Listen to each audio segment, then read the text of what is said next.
Welcome to our two-shot of Our Brilliant Ruin by Studio Hermitage, where we will be exploring a day in the last city of Grandhurst, part of the Dramark and all that remains of our ruinous world.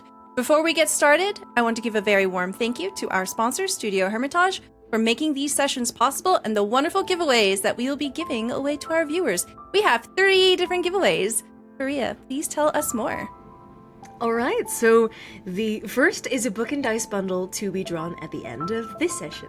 We'll be drawing one winner for this one, and the winner will get a standard hardcover copy of the Our Brilliant Ruin role-playing game along with a glow-in-the-dark dice set to be shipped once the product is available, estimated early fall.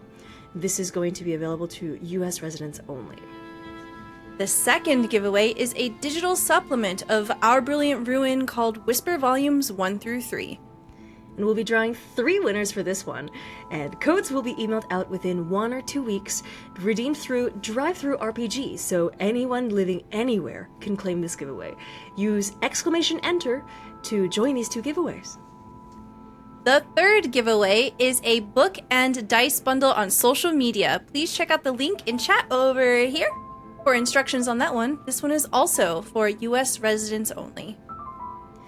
And last but not least, for folks that are attending Gen Con this year, Studio Hermitage will also be there.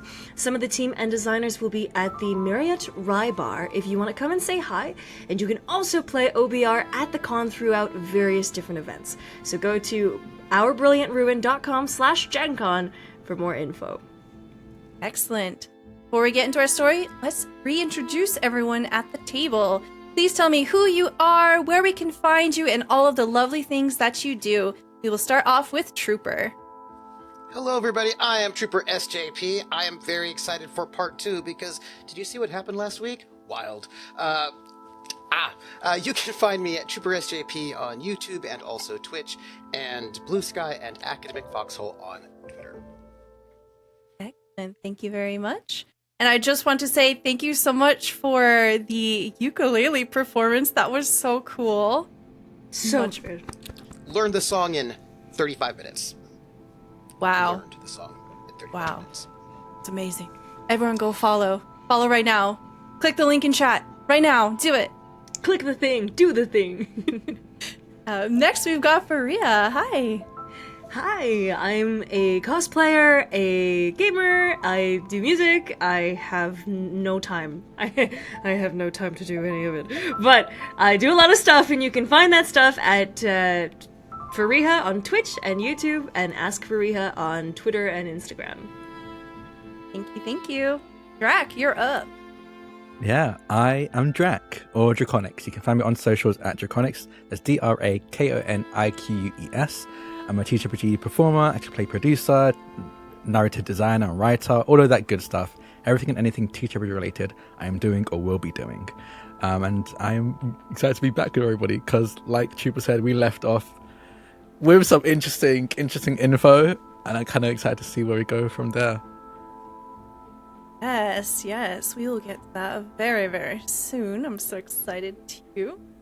Before, we'll pop over to Maddie. Hi. Hello, I'm Maddie Duvernay. Use she, they pronouns. You can find me everywhere at Maddie Duvernay. I'm an actor, Twitch streamer, content creator, and anything else you want me to be, as long as you pay for it. Anyway, I'm really excited for today. We left off on a really great and high note, so it's gonna be good. Thank you very much. And then we've got Shawnee. Hi. Hi, I am Shawnee on the internet across all social media. You can find me at Showcat Cosplay. And much like Chantilly, I'm very nervous and excited to see what is about to happen. I'm so excited to jump right into it with you. Please enjoy the show. We're going to go over to some content warnings, and we'll see you soon. We're back. Content warnings for this episode include alcohol, body horror, classism, cosmic horror, doom, experimentation, explosions, immolation, murder, mutation, paranoia, and social manipulation.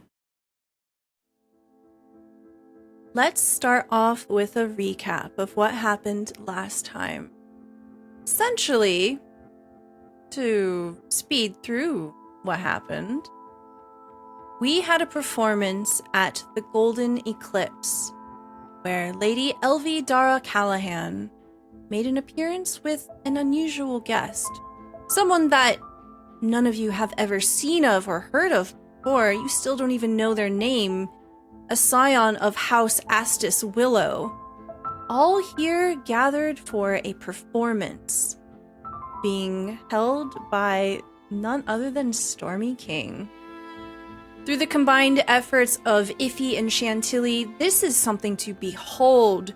It is an absolute masterpiece of a performance. The backdrop, flawless, colors on point.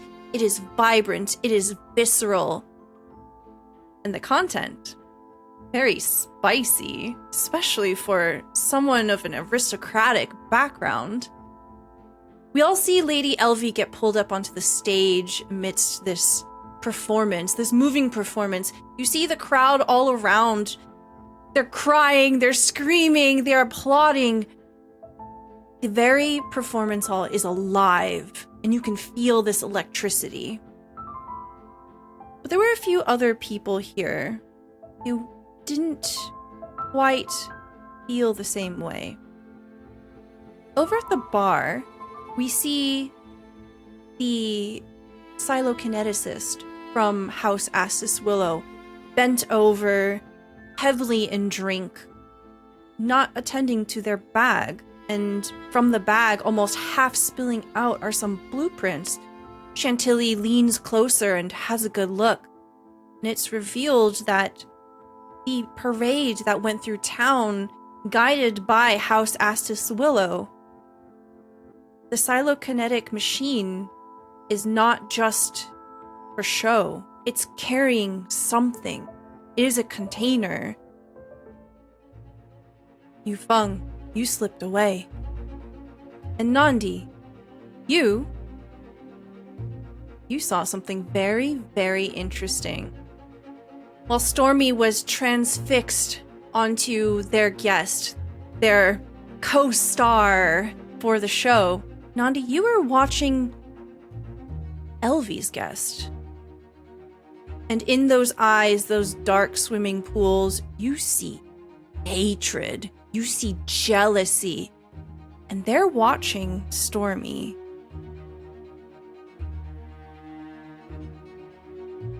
Stormy, you lean in and you whisper into Elvie's ear. What do you say?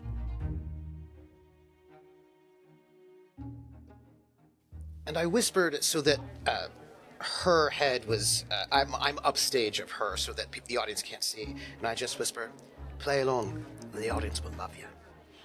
Actually, no, I said, and the people will love you, because there was a point that I was, because, they're a family that probably wants to have goodwill in various ways, and so that was I said people rather than audience, because that was a part of the point that I wanted.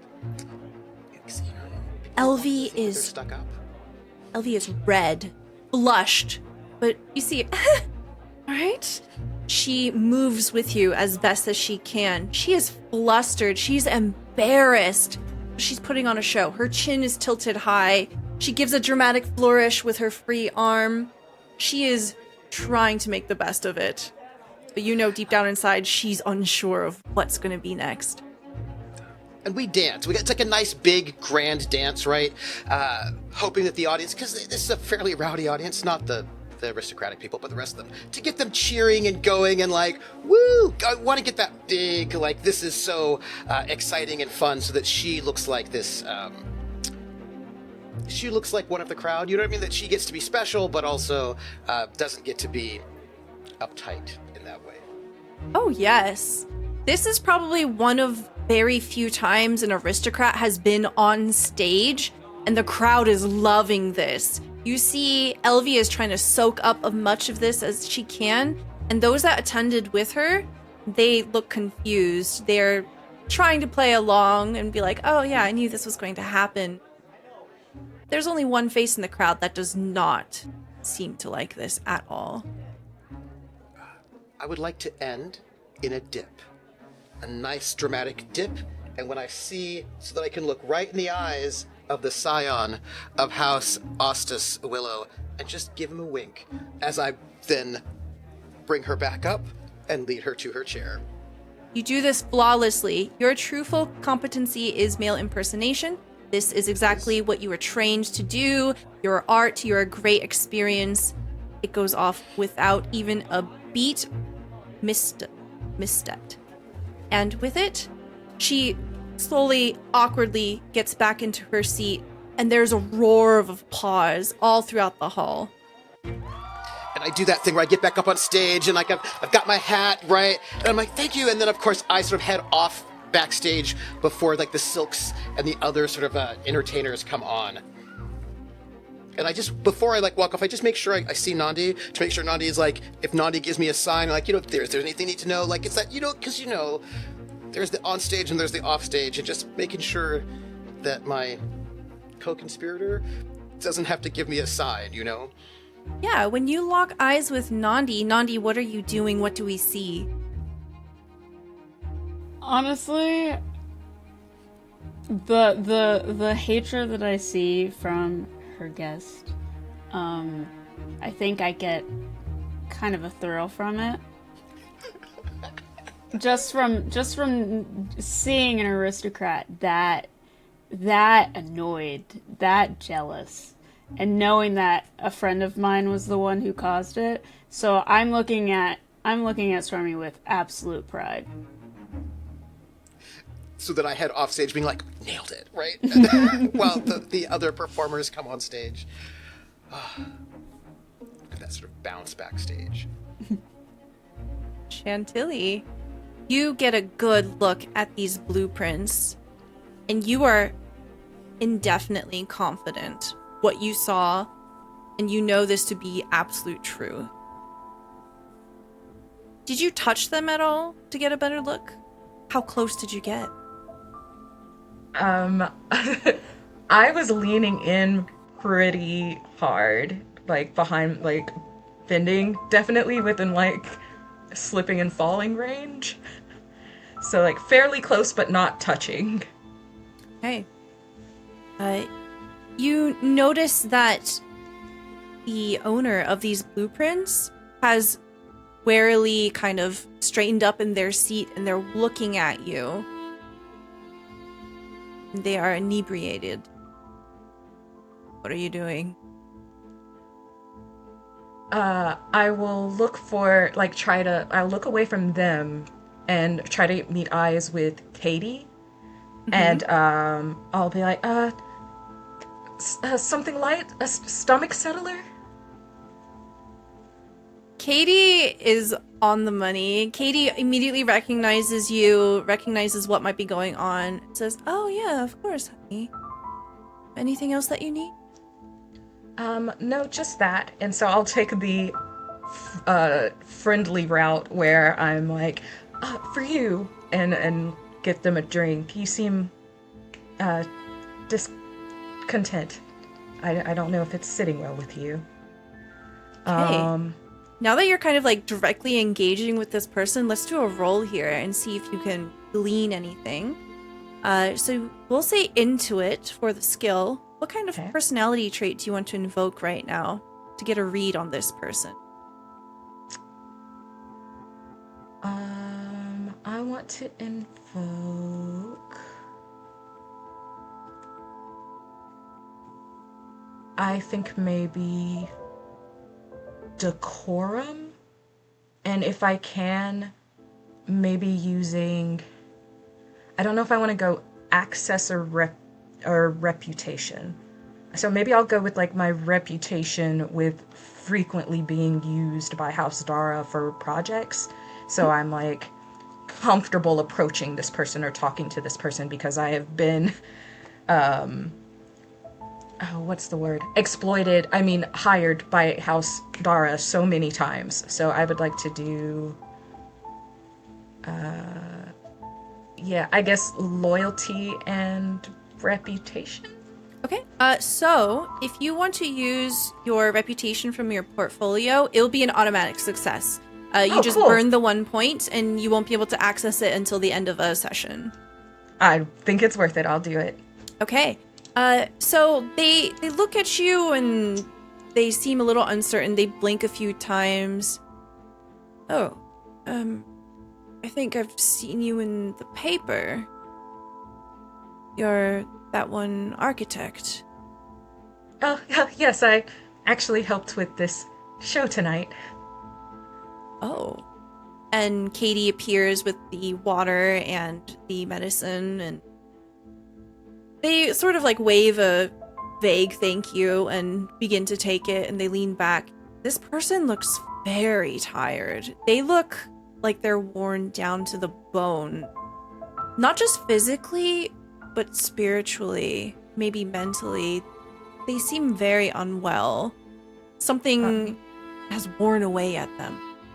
Doing what I do best and talking too much and too fast, I'll be like, yeah, so like I helped with the show, and actually a lot of us helped with the show, mainly Iffy. Iffy was so helpful for it, and I'll like, Iffy! Iffy has like a notepad and hasn't like the show was incredible. Stormy was incredible. Iffy didn't witness any of it. They were kind of watching the back set and how it was rolling by. And they noticed that after the second rotation of the set, it would have a like slight hitch. And no one notices it, but it's enough of a hitch to be like, it's not a perfect loop. And I need to fix that. He's kind of taken note of like ways that reasons why that could have happened, ways to get around it. They kind of look up from their notepad as they hear Chantilly. Yes, and they'll kind of hurry over. Chantilly, I have a couple of notes. I think maybe the paints we used to color the resin might have caused the gears to be a bit more slippery than we intended. Always thinking about how he can improve things. Oh, Yeah. hi. You were the one with the parade earlier today. He kind of like brings a hand to his face, almost as if trying to hide a little bit. You see that this person is,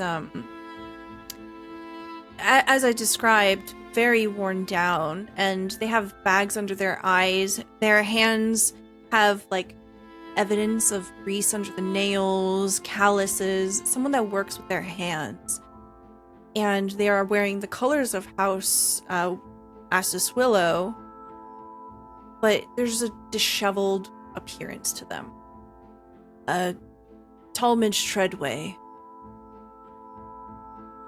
Well, pleasure to meet you, Shredway. Ufnanya Maduka. I guess I recognize the name of Maduka Technologies, but that's my great grandma.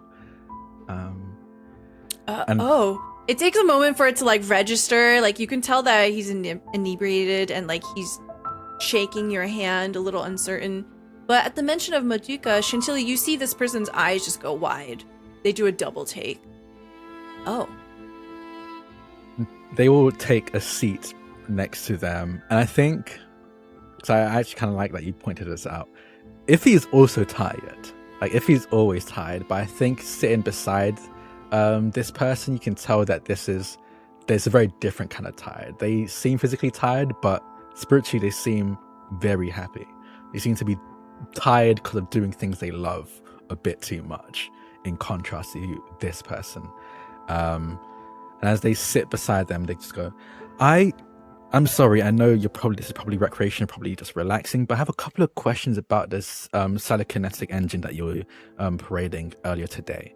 You had a case on the back of it that didn't quite make sense to me, because it just seemed to be adding extra weight for what I can only assume was just a machine to maybe carry heavy weights for. So what was that about? Because it seems to, in my opinion, I have to get my hands on it if you'll let me, it would cause way too much extra heat. So what as was the Iffy purpose? is talking to this person, Chantilly, you kind of have like a more wider view than directly engaging with this person. You see immediately as Iffy starts talking about this, their hands are going for their bag and just shoving the blueprints away, just trying to hide it, right? They like awkwardly pull their bag into their lap, and they look like they don't want to be here right now. Immediately, their eyes are going everywhere but at Iffy. They're trying to not make eye contact, and he says, I shouldn't be speaking about, house business. Who? And not to be frank, you look kind of unwell. I don't know if you should be moving so fast. The drinks here are kind of heavy. I usually only have half of one. Oh, you're right. You And may they wanna sort of slow lean down. Forward. Yes. Would you prefer if we went somewhere more private? I just haven't talked to another sociologist for a while, so I want to trade notes, maybe blueprints. I'm currently working on a thing, and I think I might need a third party, someone else to take a look at it and give me some advice. I kept running into a wall, a dead end. I can't quite figure out how to get around or over. There's a sparkle in their eye as you mention like another project. You're gonna need to roll for this. See if you can convince this person to crack. Okay. Up to you what personality trait, what skill you want to use here.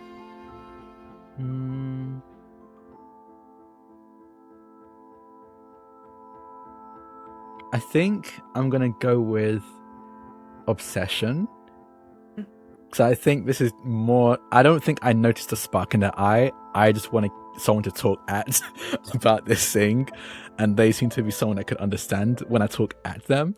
So I want to go obsession for personality. I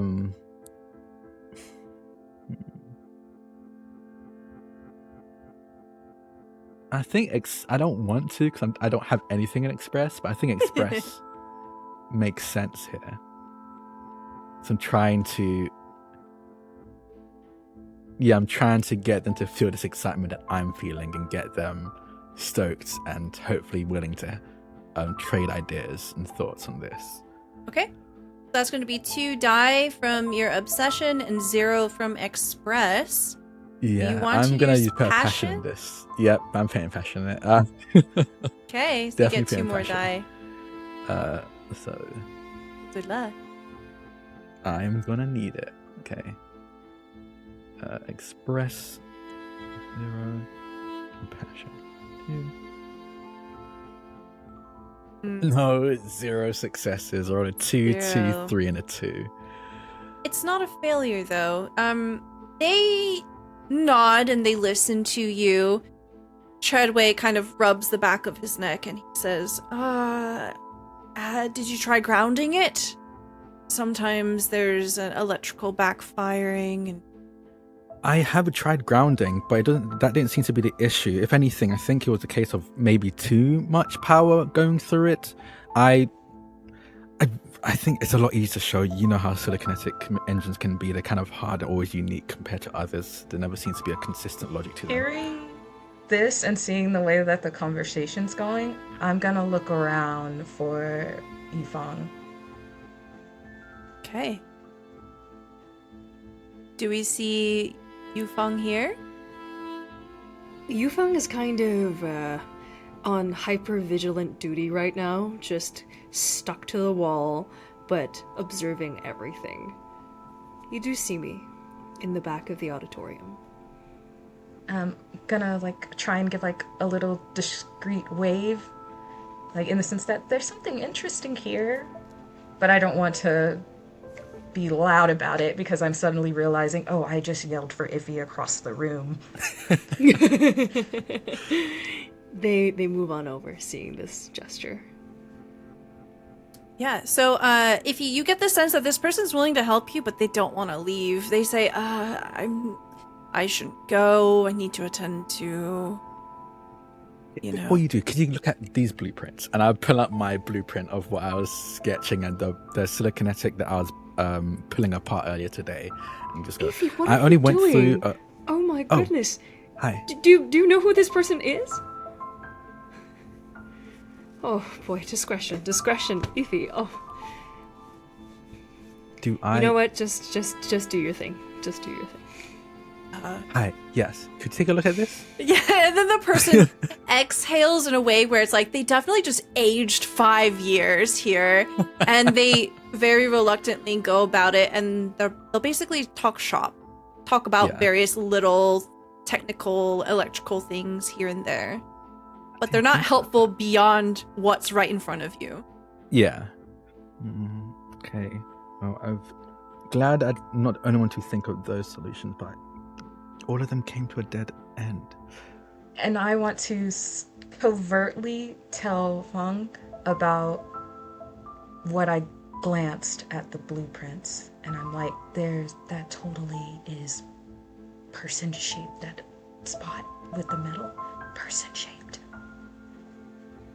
Chantilly, I didn't want to tell anybody before the show went on, so as to not worry anybody, but there was a trail of ruin following the procession we saw earlier.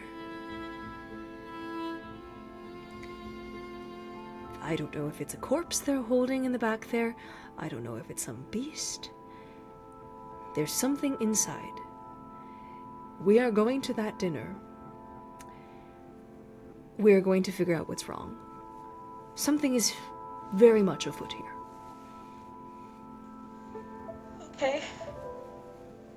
It's a bit out of my wheelhouse, but I trust y'all. I whisper over to Chantilly, like it's no secret that this man is drinking himself into a stupor. What do you think he was asked to do? I want to talk to him. I don't know if we have time to talk to him.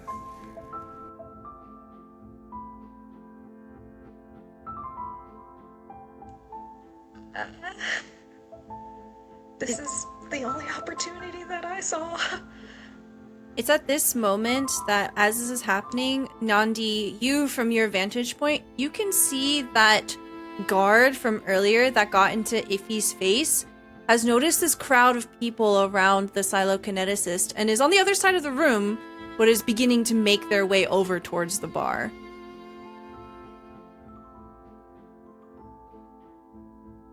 Muted. You muted. Nani interrupts him before they get there. Hey. Are you What? here with Lady? Oh. Guard? I'm here with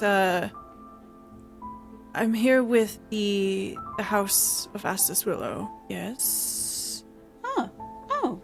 I saw you all, outside earlier. How's the, because, we're going to the after party, how is the security, just so I know how to protect my friends who were invited. You seem like you know so much about it, so. You see their eyebrows dancing on their face. They are like looking you up and down like, what? Who? Why? What? They are so confused here. Let's do a roll. What do you want to roll here to try to convince this person that you're on security detail? Your intentions are to make everyone safe.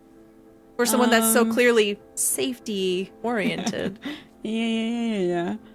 I definitely want to do audacity. Mm-hmm. And transgress. Okay. And as this is happening, I'm going to say to Chantilly, get Ify to look at those blueprints right now. And I'm going to introduce myself to this man. Hello. I believe you're with House Astus? Yes, my name is, Treadway. Hello, I'm Yu Feng. I, in the past, have worked with some of the dignitaries and scholars of your house, and they are very, very interesting people. They were an absolute treat to work with, because they have a unique perspective. They have a perspective that reaches years, decades, centuries into the future, unbound by the red tape of our generation. And while I can see that being very good for innovation, I know that that is something that can weigh heavily on minds that are perhaps tasked with something greater than, perhaps more dangerous than they're ready for. As you're saying this, as you start, you can see that his eyes are just dead. They're soulless. He's hearing something that he's heard so many times before, and his spirit is just leaving his body. He doesn't want to hear this, but there's a twist, there's a turn, empathy in your tone, and his eyes, he doesn't seem to realize he's doing it, but you're looking right at him. He looks at someone in the crowd, and when you look over, you can see that his eyes point over to another person from House Astis Willow, and they don't look like an aristocrat. They're wearing the colors, but they're dressed more modestly, like someone who might be true folk. You were saying? I was saying, it's often costly to do the work that we do sometimes. It demands a lot of you, but we get into it for a reason. And I get the feeling, just looking at you, you seem tired. And it's a tiredness that reaches past your muscles. He seems like he wants to speak, but you're gonna have to roll for it first. Ooh, okay. And using that window, could I try physicality and ingenuity to kind of nudge his bag or kick his bag for the blueprints to roll towards Iffy? Yes, you can definitely do that. He is not looking. And I think in the background, I've come out and I've got some champagne. I'm gonna sort of head towards the scions, just again, sort of, so if the guard's gonna be looking at someone, they'll probably be looking at me. Just a little bit of distraction in the background. You can just see me. Yeah. Okay. I'm going to roll with ingenuity and intuit, I think. Okay. So Wow. Nandi, I rolled a 1. we'll get to that in just a second. Nandi, you're trying to convince this person, and it doesn't seem to really be hitting. You actually get the sense that they don't know what you're talking about. They're probably not really on the guest list, right? They don't know who to expect. Their job is probably to wait at the door, right? They're just grunt work. But Stormy engaging with the scions in the background, that immediately catches his attention. And he says, you should speak to someone else about that. Excuse me. And instead of heading towards the bar, he begins to head closer towards the stage. Okay. I think Nani looks back at the bar to see what is happening and kind of gets the gist of what everybody is up to, and continues to keep a close eye on them, but also does not take their eyes off of Stormy in case anything were to happen. Okay. So Yufeng, as you are engaging with this person, they shake their head. You have rolled with 1 gloom here. It is a failure. They say, I can't. Look, the person that you should be speaking to in the hierarchy is Miss Inez Delaney. He just kind of gestures towards the person that he was looking at in the crowd. She's a scientist. She probably can answer your questions better. I'm just a tired man. Of course, well, thank you. Thank you for letting me know, but I'll leave you to it. Have a good night. And he kind of leans forward and he picks up his drink again, even though he just had some medicine to help with his head.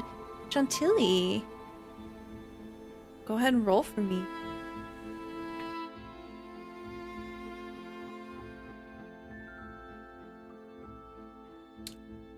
Very nice. That's 2 brill. Yay!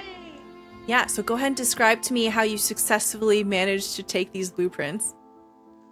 Okay, so he's talking with Yifeng, and I imagine Iffy is still poring over some blueprints, and I'm like leaning in and like trying to act like I'm following both conversations and whatnot, and I like kind of like shuffle like I'm trying to get closer, and while I'm shuffling I'm actually moving the bag closer and closer toward Iffy, and I like clap him on the back. Oh, everyone's hitting me in the back today. Ow. Oh. I would say I really enjoy how no one's telling Iffy what to do, just trusting that the curiosity will get the best out of them.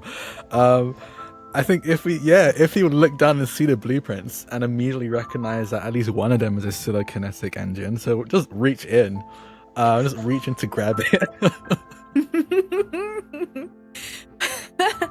Zero subtlety on this man. The psychokineticist is just like sipping, just eyes closed, nursing this headache, and you pull out the blueprints and you realize that they're the blueprints to the machine that you saw earlier. Okay, I want to roll. I'm gonna roll sensitivity and intuit, I think, to gauge. I think purely to read the room, figure out whether or not this is a thing he should pull out and open here in front of everyone with no subtlety, or with at least some level of subtlety. Yeah, go for it. That is so funny. Sensitivity is 0, so already starting off great. And I said intuit, which is a 2.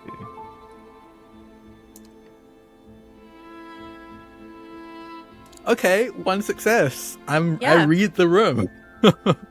I kind of look at this blueprint, and you kind of see almost Chantilly specifically, I think. So I imagine Chantilly's kind of watching Iffy in this moment. You see a glimmer of like excitement flicker across their eye, because you know, working with them with this show, all they've been thinking about is that sort of kinetic engine and why that extra case, what is going on there, what's the purpose, and the glimmer of excitement, as if they're about to just tear it open, like a kid on Christmas morning about to tear open their gifts. And then they pause for a moment as they very clearly remember that while they love and enjoy figuring out telekinetic engines, it doesn't have a great reputation amongst the just general population, and they did just pull this out of someone's bag that definitely doesn't belong to them, so they probably should be some level secretive about this. So I think they're gonna turn to Chantilly and go, I'm gonna go to the restroom, and just kind of tap their nose as they walk Smile away. at them. And they're gonna go to Person's the still restroom drinking, and just read like it. slurping. Okay, yeah, so if he just slides out of the performance hall chamber, Stormy, you have the attention of the Scions. You see that with the show basically concluded, people are beginning to chatter amongst themselves. There are side eyes from various people. They're watching. They want to see what's happening. That song was so scandalous, and people are just like, oh, what's going on? No one seems to have noticed the look on the Scion of Astus Willow's face. You did. And they're beginning to, like, step up. You see kind of flustered Lady Elvie's like, oh, that was an excellent performance. And I have 2 glasses of champagne and a bottle of champagne.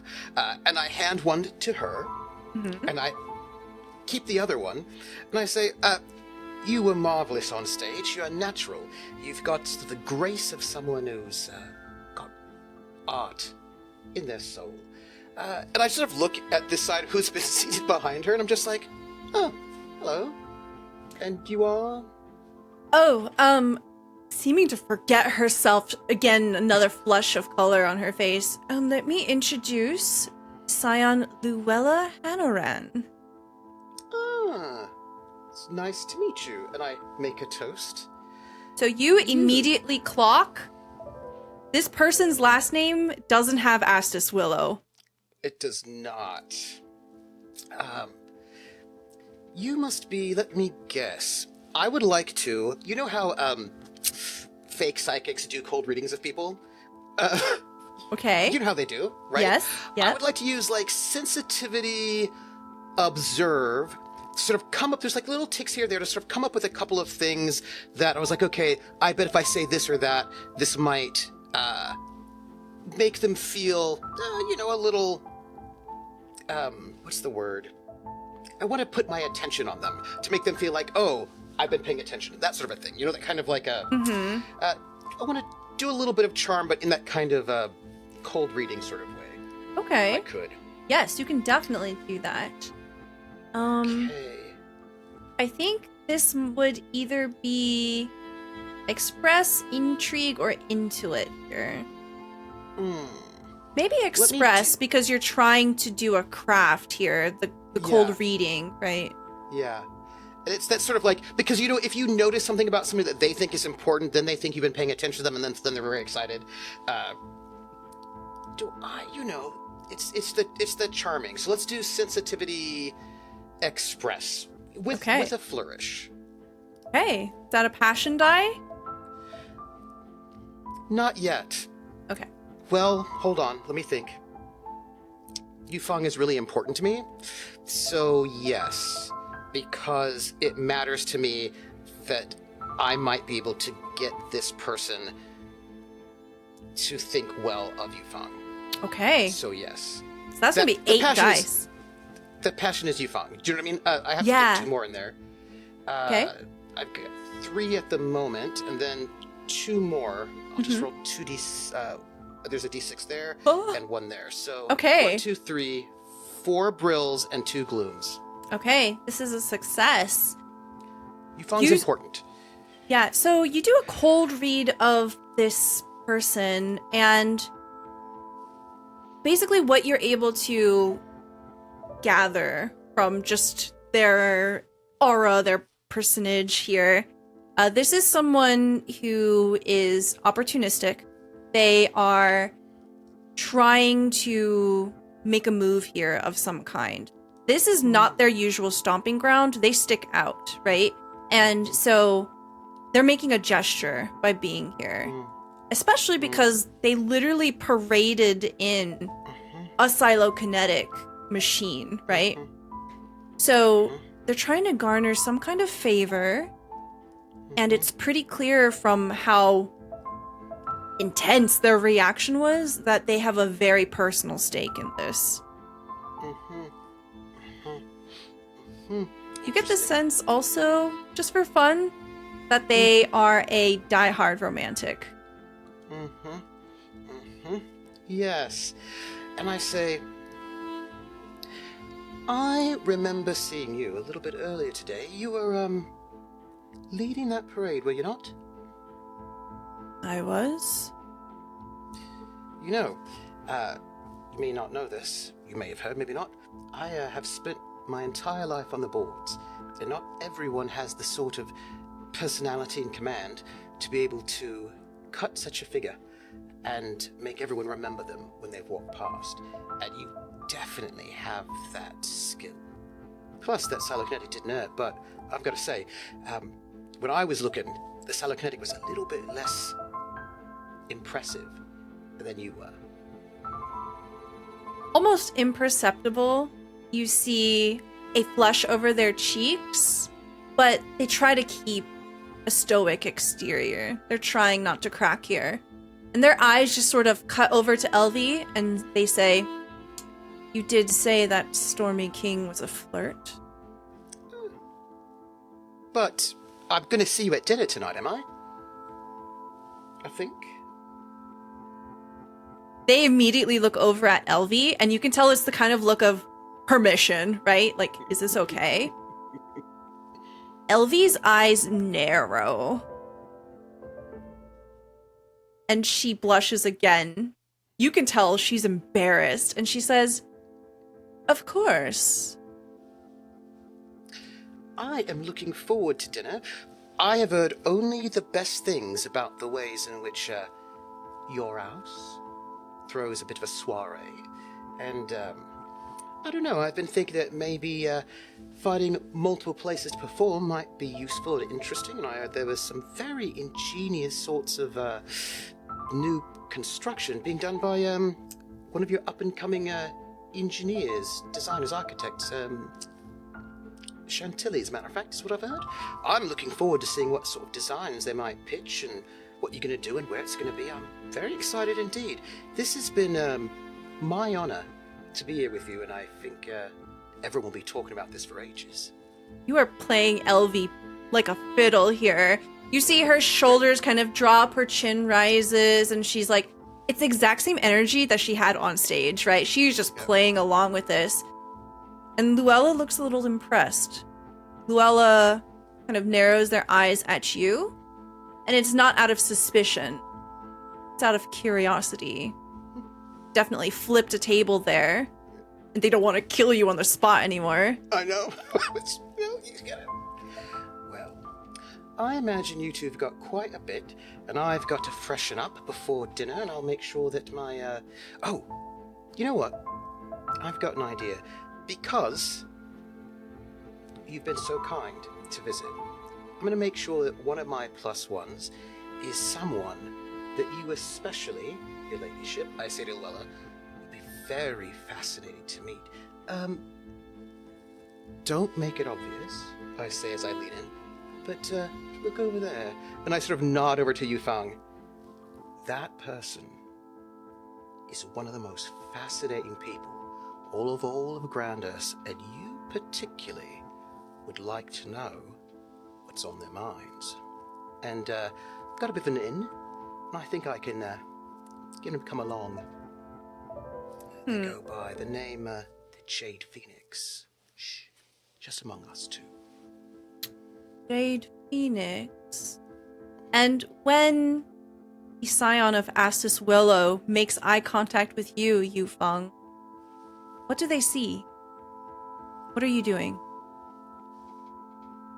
They see me leaning by a post, and I give them the 3/4 glance over, and they could possibly see a little bit of a glint of the darkening, how do I put this? The glint of the light of the auditorium on my porcelain arm, and I give them a little head nod. I love this. Okay, I think even on a failure, you've left an impression.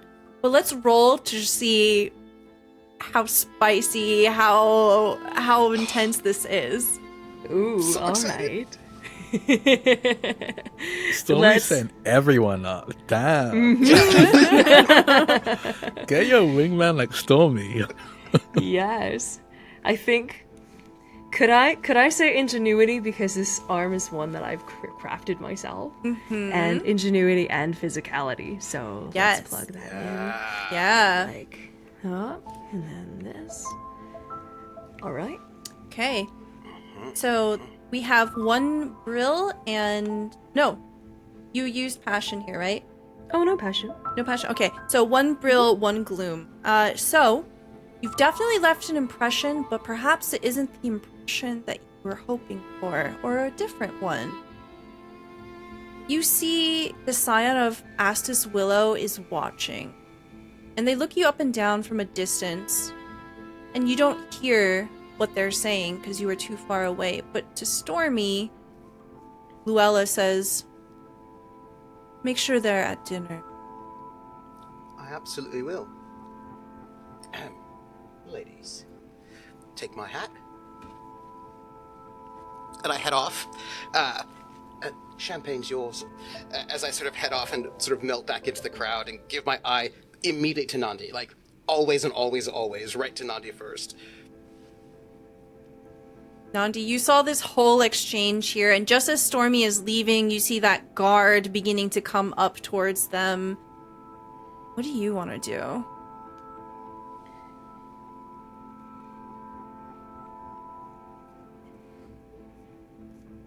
I think I want to move closer now that I've seen that exchange come to pass. I think I want to move closer to Stormy and in a somewhat discreet way, and just kind of meet up with him as he's walking, to see, just to see what's up. We're all going to dinner. All right. And We need to talk to you, Fang, because something's going on. I think Eustace Willow's got something they want. Also, that's a Hannaran? A different last name. Maybe they know about it? Huh. Well, I'm sure Yifeng will be very interested to figure out what's happening. So, are we all going to dinner, or is it just... No, we're all going. Wish I could get a couple more people to come in. With a real good crowd at the Peacock would be amazing. Maybe I could get, maybe we could get some of the acrobats to come. A little bit of flash for distraction. And a little bit of a distraction. I'll learn from you. Well, yeah. I am pretty awesome. We should probably get them up to speed as well. So at the bar, See him backstage. you see that the conversation's kind of coming to an end here. The psychokineticist has told you as much as they can, and then they basically begin to shove the blueprint away from you, Ify. I sorry, this headache, I can't help you anymore. Good luck. Yeah. Oh. Yeah, no problem. I need to go to the restroom anyway. As they nod. Oh, right. Sorry, you left. Yeah, you're like, bye. Yeah, and then you leave. They kind of turn away from you. They don't really seem very interested in talking to Chantilly or Yufeng here, and they just continue drinking. And you see that most of the crowd here, they begin to like step up, and people are beginning to leave in small clusters. In the bathroom, Ify, you unfurl it, and you're able to scan it. Bathroom. Yeah. You with all your knowledge of psychokinetics, like, you can definitely tell everything that Chantilly found out as well. Can I figure out what... So I grabbed onto this factoid out thin air I drank of like the heat of like it will be way too hot to add this much extra matter to it. But from what I can tell from the schematic, is it made to keep a normal human in it? Like, is it a cold temperature that a normal human could survive? Is it something hotter or colder? Like, can I gauge what might be in here? Can I gauge how abnormal a thing in here might be from the schematics? Yes. What do you want to roll? I think ingenuity. Makes sense. And intuit. Okay. Makes sense to me.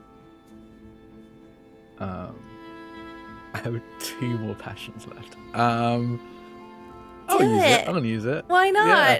It'll be Last fun for episode, the let's do it. story. Yeah. You also have your portfolio. Oh yeah, that's true. That is true. Nah, I wanna go passion. I wanna risk it. Hey, So it's roll those 3 for dice. ingenuity. Intuit is 2. And 2 passion die. Oh no. 1 success, 2 gloom. Okay. What happens here is you are able to tell that this is not built in a way to make anyone comfortable. It's not built in a way to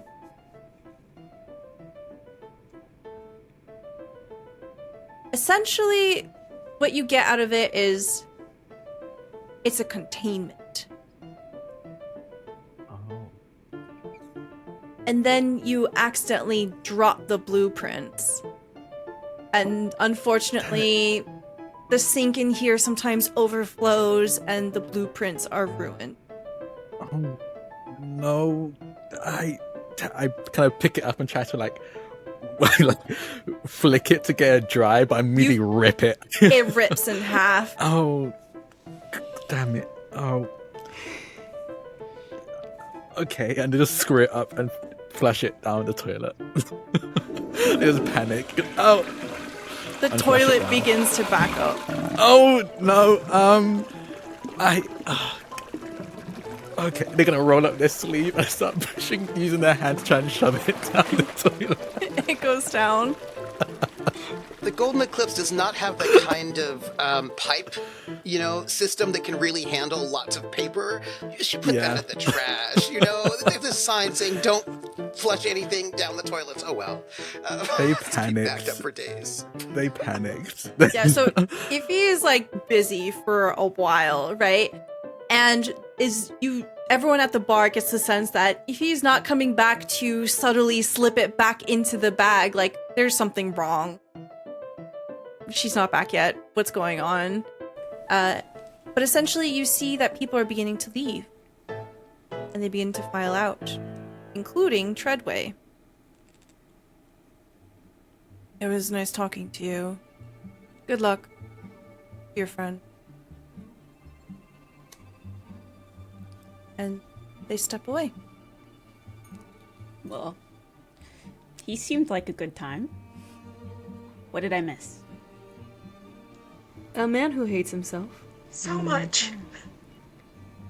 As you say Too that, much else. we'll have a little montage here where the hall gets closed down, customers leave, and then a cleanup essentially is going to happen. And you have a moment where all of you are gathered together before you head off to prepare for dinner.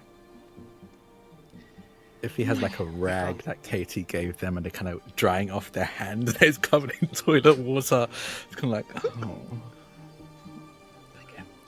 You found so that woman, her name was Luella Hanrahan, and I told her you were the most interesting person in the city. So Oh, wow. you're definitely coming for dinner. And Okay, so I should put away my sneaking shoes. Gotcha. yes. Thank you, keep my them friend. With, for later perhaps.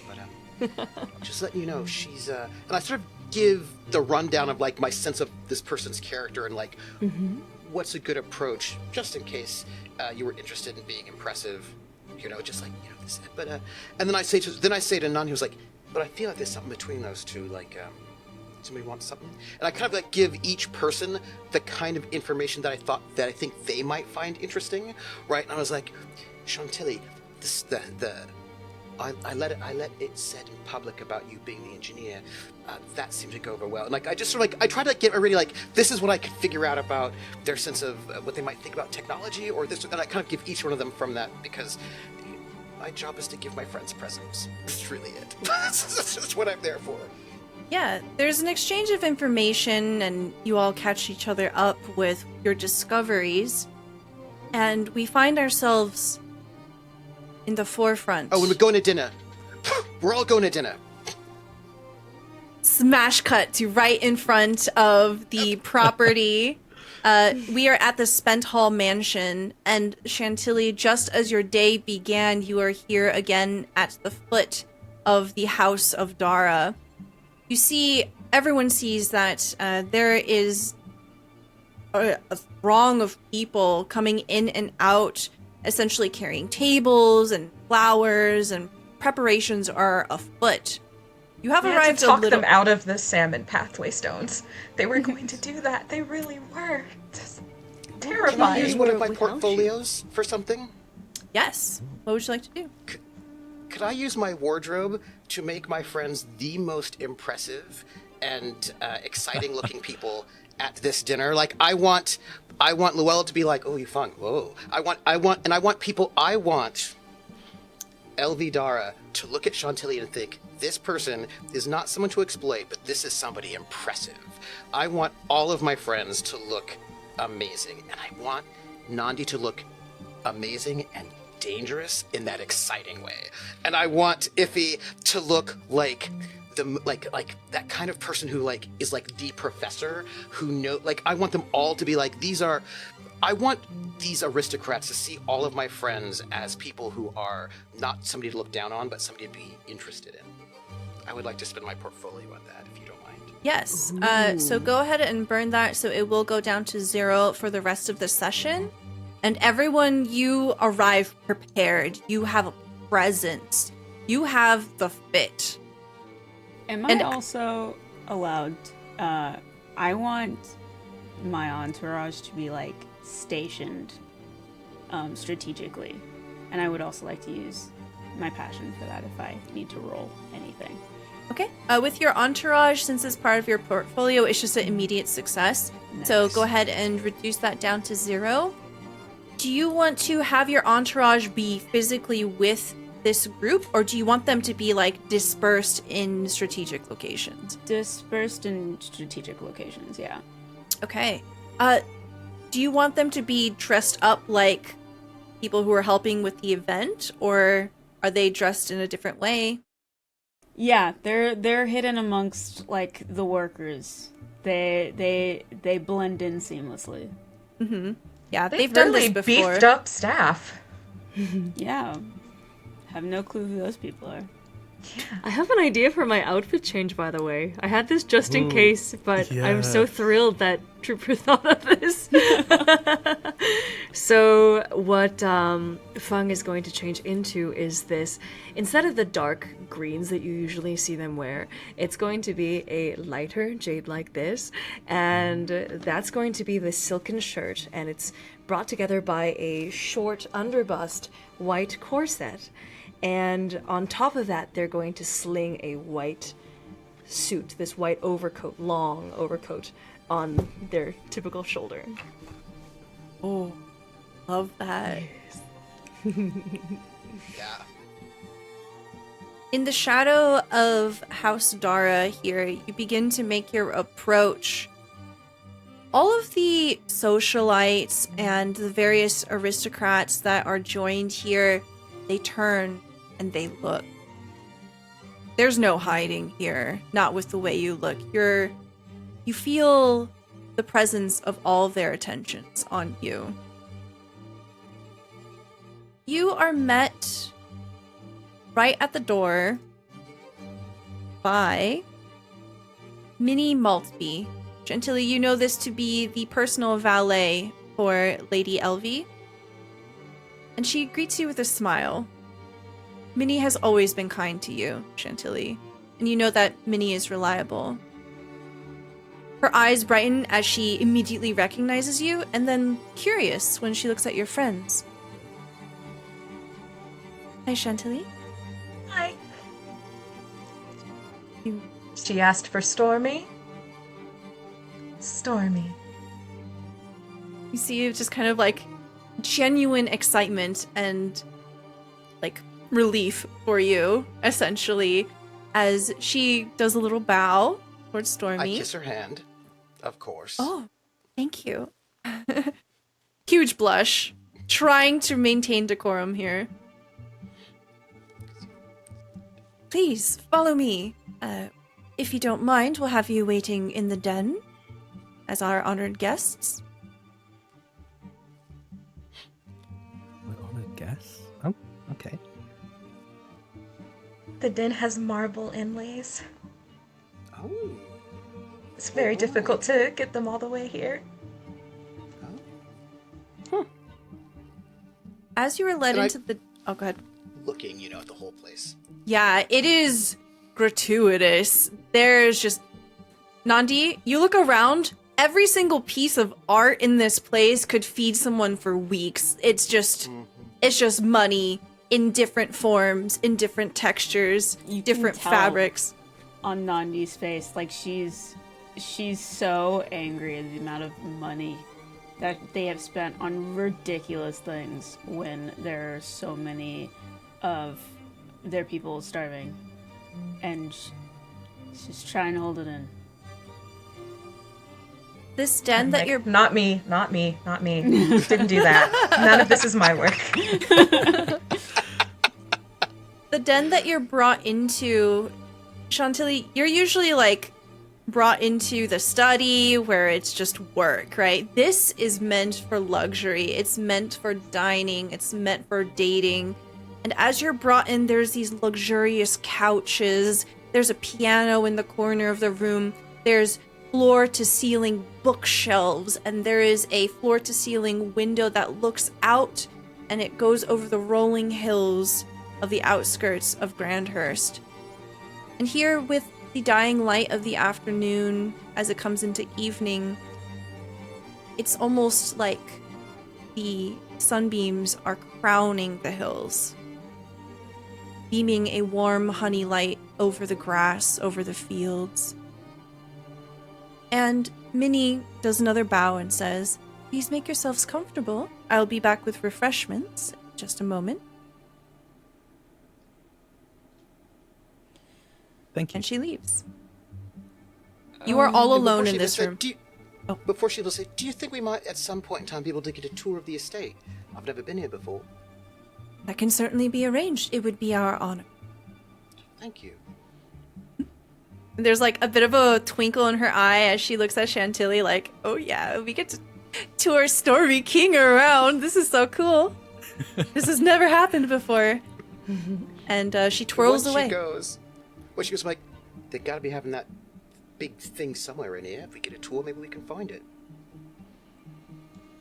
Oh. That was for you.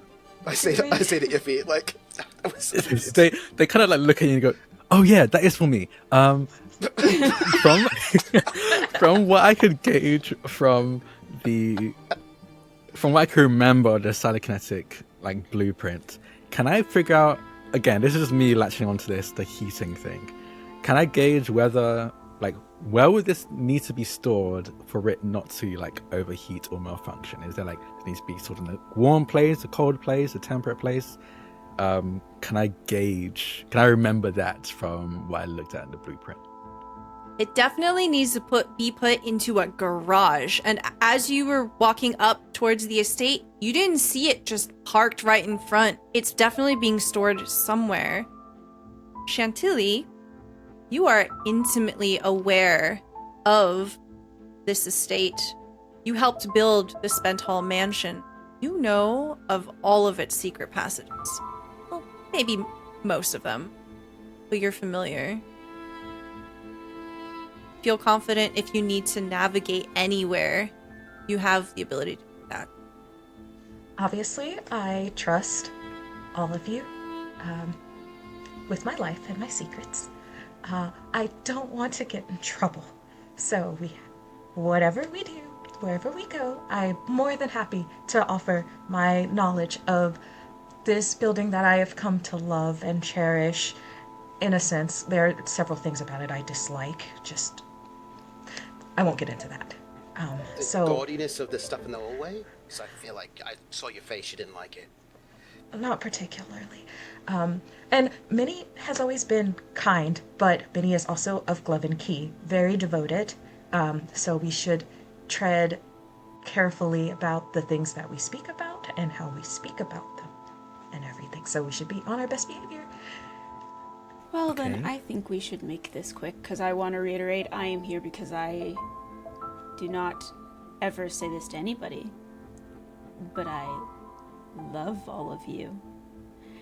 And I'm doing this for you. Love you too, The Nandi. longer I stay in this estate, the more I have the urge to set it on fire. So let's... Hopefully we won't have to use fire, but if there might be... What? Ruin. Wait, what? Yeah. So would this have been shared in the montage that This would have been shared. Oh, yeah, this would have been definitely. shared after Okay. Stormy's show. Yeah. Okay. I just believe that if he still reacts like that, because he wasn't paying attention. And or like in toilet water off the arm. I think, yeah. What could cause a ruin leak like that? It could be a corpse, it could be corrupted material, it could be something that just holds an essence of that same corruption and corrosion. It could be many things. It could be whatever's in the cyberkinetic engine. That thing was definitely not built to keep a human in it. It seemed to be like some kind of containment unit. Definitely not something that wants to keep the thing inside of it comfortable, really. Not an alive human, you mean? Probably not an alive human. Like a What prison. about a ruined one? Sort of. Maybe. But were they naturally ruined, or I is there couldn't some tell from sinister the blueprint. thing behind it? You know what Yeah. was interesting? The ruin trail I found, it was gold dust. And I don't see a lot of gold dust around my line of work, do you? Iffy? Do I? I don't think so. Around metal, do I? So the ruin can manifest in different forms. One of them is that gold dust is usually an indicator that ruin has a presence. It can, it's basically like the first stages, essentially. And then it can lead to actual degradation of metals and tar, or there's different forms of it, essentially. Okay. And I've heard tales of what it does to people. Yeah, I know what it does to people. What it could do. Could this hurt the people of our neighborhood? I mean, Well, Absolutely. If we're not diligent, then of course. and not to be rude to Mr. Treadway, but the schematic I saw, the Silokinetic, was interesting, but it was very clear that the container was added on as an afterthought. So I don't know how well that's going to contain the thing inside there and for how long. well, Treadwell, do you think he knows what's in there? I don't know. I'll be honest, he wasn't much help when I asked him some questions about my project. He was in honestly pretty forgot bad to ask him shape, too. His Yeah. self-loathing seemed recent. As you say Seems that, recently. you hear the footsteps of Minnie as she returns, and she puts down a pitcher of wine a decanter of wine. We've got, yeah. Be Sorry, fancy. still we're fancy. It's crystal. It's real crystal. And it's got gold inlay and stuff like that. And it's on a golden plate. Yeah. It's extremely fancy, extremely expensive. And there are various glasses, and there's some light finger foods as well. And she says, I believe that Lady Elvie and Scion Luella are currently occupied, but dinner should be starting soon. Please make yourselves comfortable. And if you need anything from me, she gestures to a silken sash that hangs from the ceiling, and it's attached to a bell. Just ring, and I will be back. Minnie, Yes. would it be okay for me to maybe, specifically the rooms that I've, not the grandest, of course, we'd rate for the formal tour, but some of the areas that I've personally seen to, if I could brag a little? She looks torn. You know that Minnie So is... Go ahead. You said there's going to be perhaps a musical built. I would love to see where, because I don't want to. I have specific sort of requirements to do the show really well. Could I see where you were thinking about building it? I say to Chantilly, she's the expert on this. Yeah, you can see that Minnie is still on the fence here. Chantilly, let's get a roll from you. Oh no. Minnie I wish I has... was an aide. Yeah. Minnie has always Where's been the a help fan action? of you, and even if you fail, it's not going to be of any real consequence, but this is a big ask. It's not protocol. Let's try.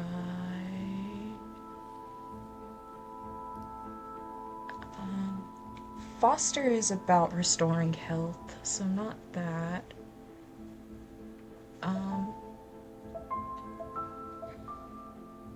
Perhaps express, or I think craft might even work because of the tie-in from Stormy here, literally talking about your craft.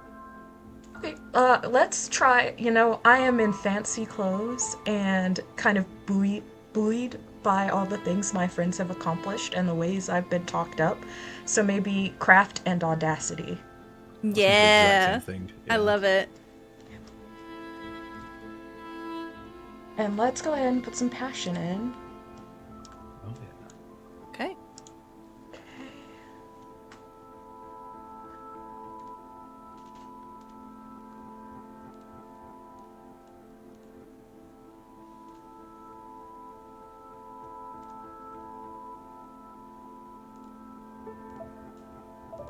And passion is 2. Yes. Yeah. Okay. So that's 2 gloom, 0 successes. Chantilly kind of frowns. I'm sorry. Sorry, not Chantilly. Minnie kind of frowns and says, Frown 2. I'm sad. "Oh, I'm sorry, my friend. Today's a big day, and Lady Elvie, you know, she's in one of her moods." Still? Yes. I'm sorry. I shouldn't have put you in that position. My No, apologies. no, it's fine. We can take as much time later, but there's a lot that needs attending to. But I'll be back if you need me. Okay. Minnie, do you've got any kids or cousins, anything like that? Nephews, nieces? Older sisters? I've got a sister. She looks very just like disoriented, uncertain of where this is going. Name? Her name is Viola. Viola. And I pull out my little autograph book and I sign to Viola. With love, Stormy King. Amazing signature. I make another one, too many. And I say, for your trouble. And I hand the 2 autographs over to her. She takes them with both hands, reverence and appreciation. And she tucks them like into her vest and she bows her head. Thank you so much. Of course, we'll be here. And if you want, I'm sure Nandi will see to it. Anybody you want can come and get a great seat at the Golden Eclipse. Oh, thank you. And there's a sparkle in her eye, and as she's twirling out of the room, Chantilly, she's just like enthusiastically pointing to where she tucked away those autographs. And she's gone. You protect Minnie. I adore. I mean, me too. We don't want to get her in trouble. Yeah. we want her to have a good life. She's true fault, you know? Yeah. So, Sorry. Chantilly? I tried to get us a way out. Oh, it's all right. I think this is So I where look to Nandi. Nandi comes in. Yeah. We all look to Nandi. Yeah. All right. Well, what do you need me to do? Well, I'll from play the the piano. schematics, the telekinetic is going to need to be somewhere with tools handy. It's barely functioning, so they're going to need to do constant maintenance. That's kind of why Treadaway was constantly fussing over it while I was parading about. So anywhere with a garage or garage-like facilities and tools, probably there. Chantilly, I assume you know this place better than anywhere. And Nandi, you're good at going to places where you're not meant to be. And I'm good at telekinetics. So, Chantilly, you know that there is a secret door in this room, and there's basically like these tunnels between the walls of the different rooms so you can navigate without being seen. There's definitely a path that can lead towards the garage, but you know that the garage is locked. I would like to use my portfolio again. Yes? I would like to use my access. Ooh, okay. So access can be used in a lot of different ways. It can be physical access, it can be social access. What do you want to do with this access specifically? When we come across the locked entrance that we need to get into, I want to make sure we get in. Okay. So that will boil down to if Chantilly wants to take you there first. Yes. So, Can I ask for Iffy's tools? I just have a question. As I'm playing the piano, yes or no? Iffy, you know, that little machine you made, the little player piano thing, you think we could attach it to this so that when we go, it's still playing the piano? Well, I'll be honest, I don't have all of it with me, but I did bring some parts because I hope to bump into Treadaway and maybe talk to him about how I can improve some of the machinery. But I can quickly put some things together. I won't do anything spectacular, definitely nothing compared to your performance, but a basic. That'd be great. That means if anybody walks by, they'll think we're still in here. Okay. And then, Chantilly, you'd have cover. I don't know that we should all go. Minnie might be back to check if we need refreshments or anything, so it might be best if we send maybe only 1 or 2 people, not all of us. This is your job. Whatever you think's most... Whatever you think. We follow you, yeah? Oh, I don't like that. I like designing and building, not orchestrating secret I think passage troops. That's a very good call. Who should stay behind? Me. And I think Probably. since Iffy, we need Iffy with the machine. Iffy should go, and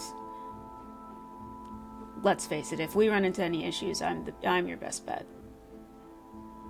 I'm not a fighter. Me either. All right, so the 3 of us will stay behind? I think you should go. Because if there's a person or a body or something in there, you're the only person who knows how to deal with it. I'm not good with living things. Or quasi-living things. Well, actually, if you're pretty good with living people. Wait, I am? Yeah. Why do you think we keep you around? We're all living. Most of the time. Yeah, wait, what? I think Iffy's flustered at the sudden compliment. They don't know what to do. Just go, it's a silent kinetic. Let's talk about that. Think about that. Let's come up with a cover story, and in the meantime, because I assume that I just kind of always have a little blueprint of the mansion, because I never know when they'll be like, hey, actually, what if we changed this? So I want to add this here. So I always keep a blueprint to scribble on, and I will start marking the passageway and like navigating, and like if you get stuck here, you can actually escape through this way and lead through that way if you hear someone coming or you want to avoid people. And I'll mark all of the ways that I know, and I'm like, I will want this back after all of this. This should not just be floating around in the ether. I can burn it. All right. And we need a cover story. We went to the restroom. And Okay, Iffy not that taps again. their nose No, again. because Iffy, the last time you went to the restroom, it wasn't good. So maybe we went out for some fresh air.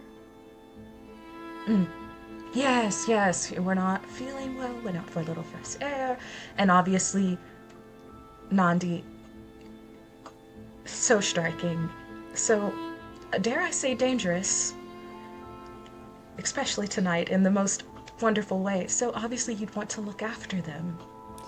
Absolutely. So, here's one thought. Just think about it.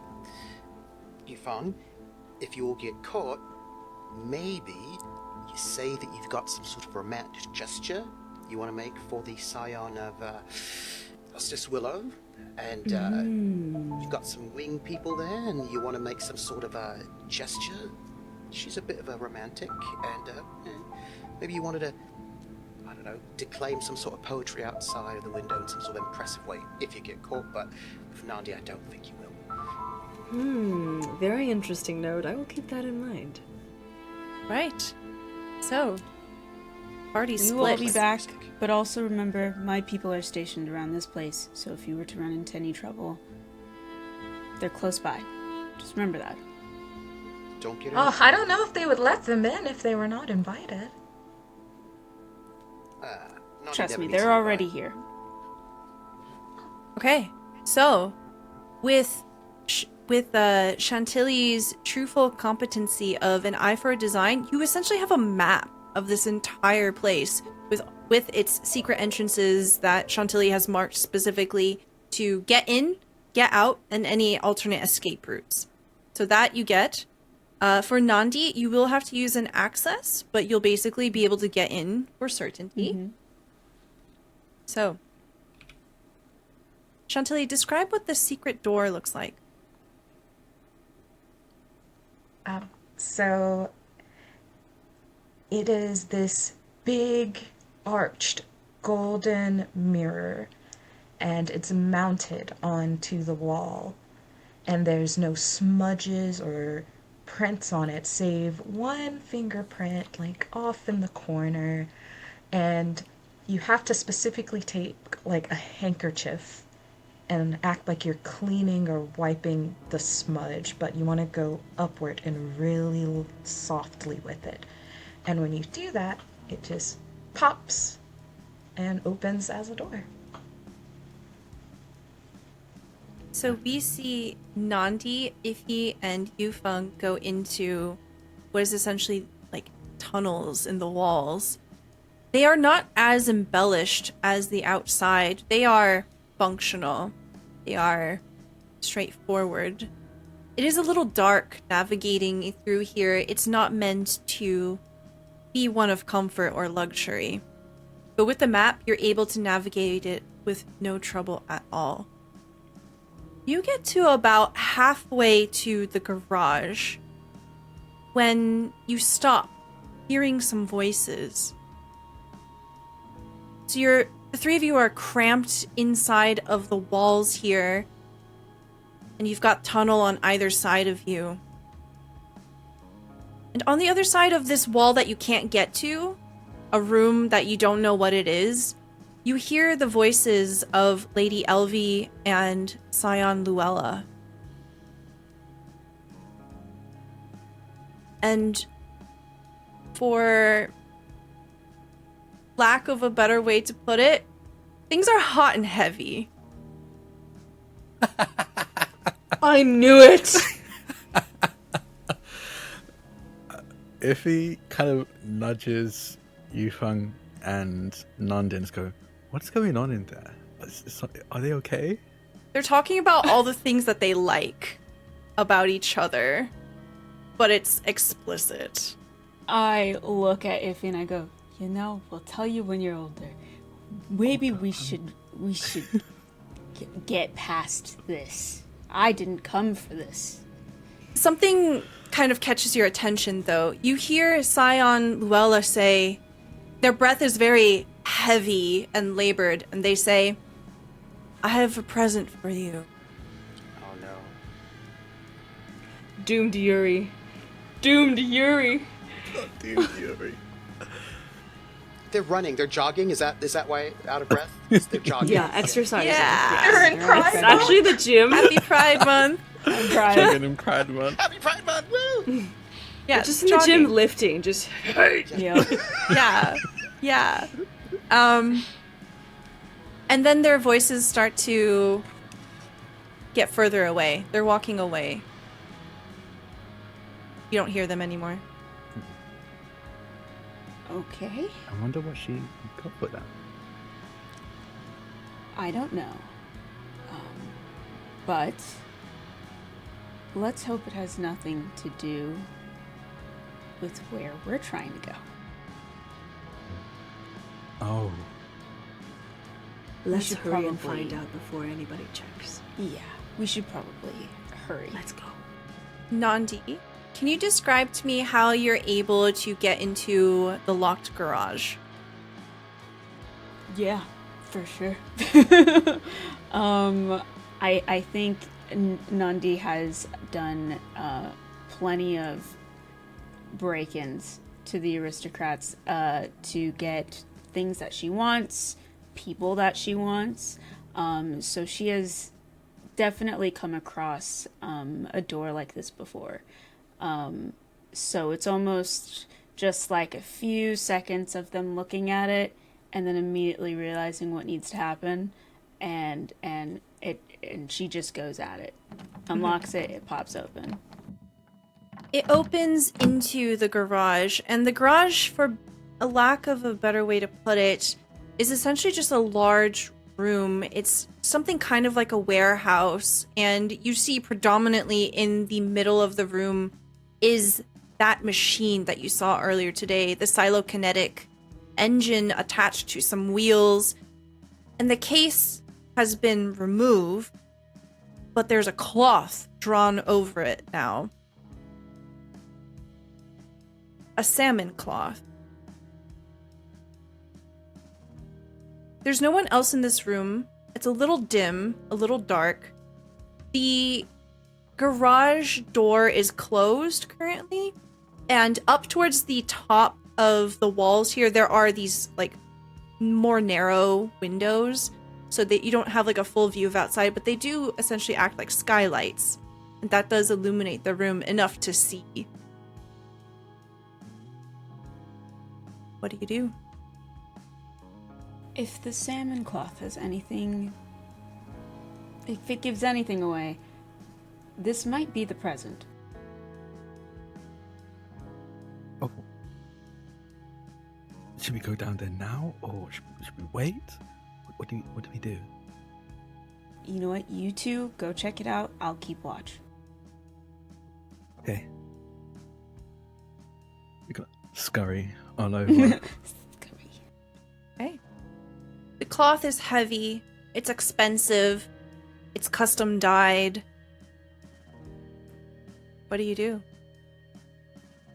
They kind of like look at it as if they immediately notice how expensive it is, and they kind of like you see them hesitate as if they're trying to figure out a good way to pull an expensive blanket off a thing. Like, do I use my hands? Am I allowed to do that? And then just pull it off and toss it to the side. There's a sound of fabric, heavy fabric falling as it hits the floor with a solid thud. It's going to be very difficult to put this back on. It gathers in a heap on the floor, and what the three of you behold is something you've never seen before. The container looks like it's made out of something like glass. It's transparent enough you can see through it. It is encased in bronze and structurally sound. It is attached to this silokinetic engine. Clearly this was just a transport device. But the container itself, there's something living inside of it. It's almost fogging up the glass a little, but whatever it is, it's bulbous. It's almost like a cocoon of some kind. You see viscera and sinew connecting it to the glass walls here, and it's breathing. It's pulsing.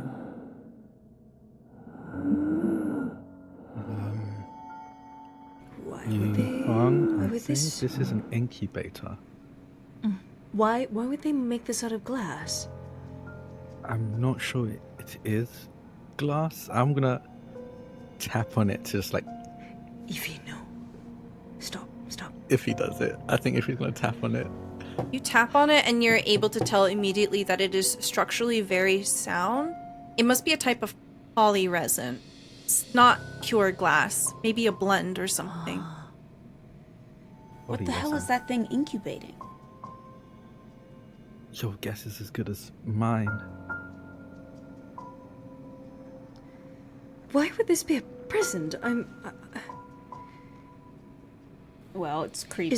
It looks like it's pure evil, so it makes sense for present as an aristocrat in my head. Usually with material this thick, the ruin isn't able to permeate it or escape in any way.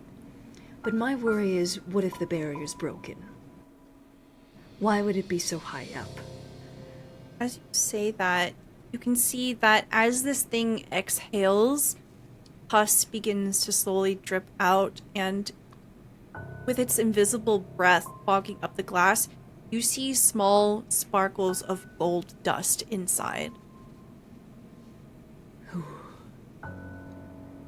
I'm gonna do a quick once over, especially after Yufeng mentioned that how can the ruin have escaped this thick?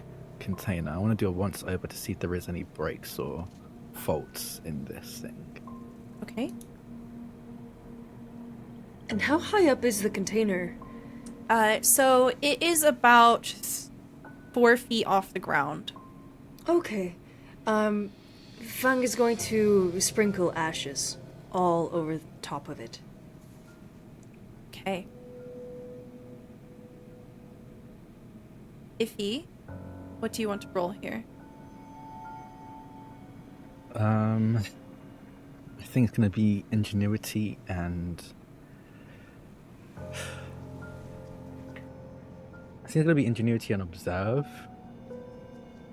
So I'm trying to look for breaks in this. Anything that could let ruin escape. Okay. Will you use passion? I will use my portfolio Okay. if I can. Yes. I like to use my tools and equipment. Okay. Use one of them to pull out maybe some kind of like something I always have on me, especially when I co-work with Yufang, or some kind of like ruin detector, almost like a geigometer, but for ruin specifically. So I kind of trace it around to see where it's strongest, just to figure that out. So let me twist that just a little bit. You don't have a device, but you do have a serum.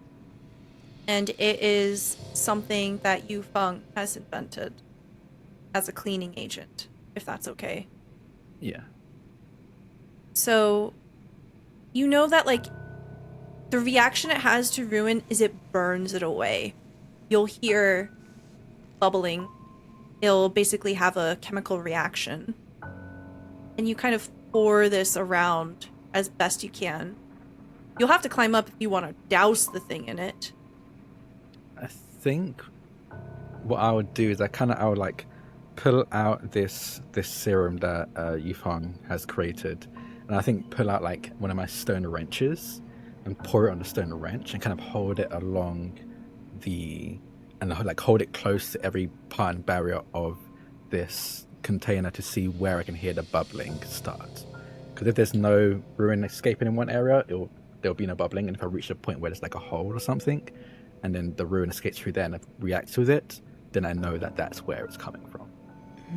And yeah, I will climb up to get to those spots as well if I need to. So you begin to check like the base of it first, and when you get to one of the bolts, it begins to sizzle. It begins to burn. There isn't a perfect seal here. And just as you're about to like climb up to investigate more, Nandi, you hear footsteps coming from the garage door. Someone's coming.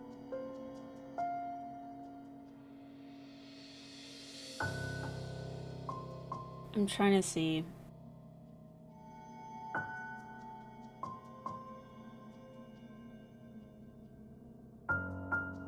Okay. I'm trying to figure out if it's best for me to make myself known, or if I try to like somehow make sure they can't come in.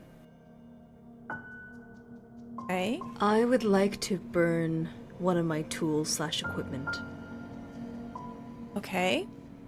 I would like to stick solder material straight into the door and just melt the lock in on itself. Okay. So Nandi, you see that Nandi is alerted towards the door, and it kind of brings everyone's attention to it. And then Yufeng, you go about doing this. That door is not going to open. And you hear people on the other side. It is Elvie and Luella. Luella says, "It took me a while to get this ready."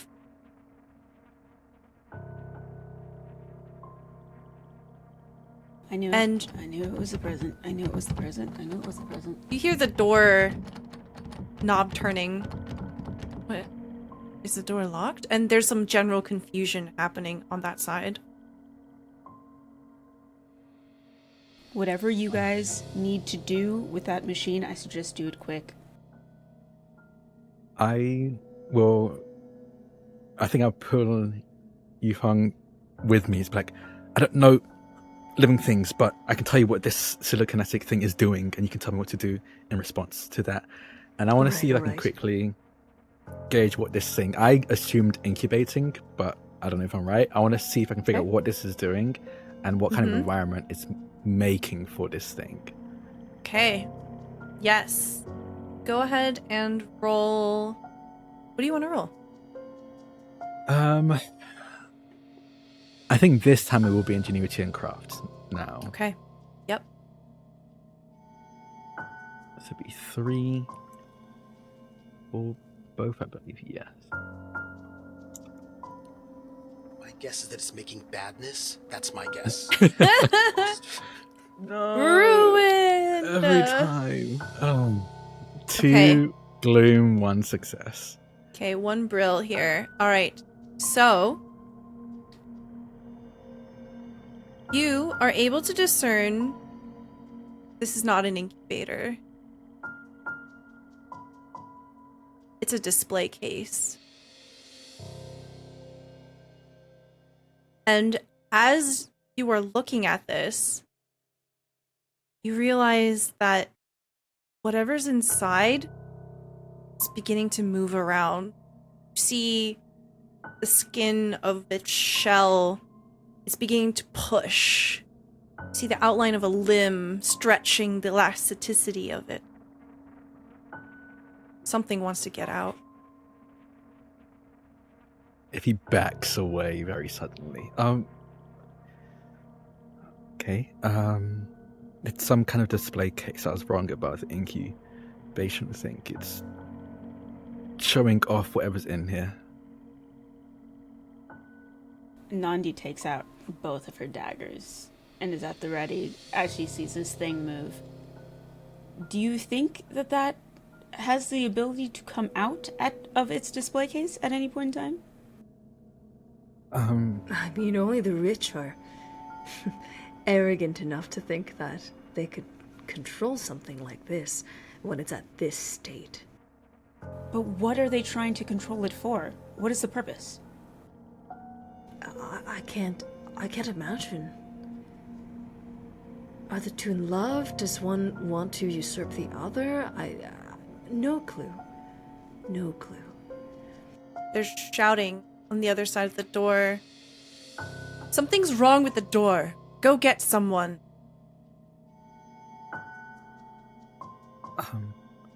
If we're going to do something, we should do it quick. But I don't know what to do. What does the garage look like? So there's the garage door that opens to bring this whole thing in, right? That one's not soldered. There's like access from the house in, which you have soldered, and then there's the secret exit that you came through. Okay. We need to tell the others somehow. I don't know if we're supposed to fight this thing in here. Oh dear. Maybe we need to remove it. Take it From out? Maybe? Just Not take it out of the display case, because that'd be wild.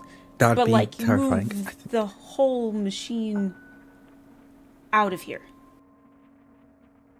We can try. They kind of like look down at their arms and then look back up at Nandi. Well, in here, it's contained. yeah.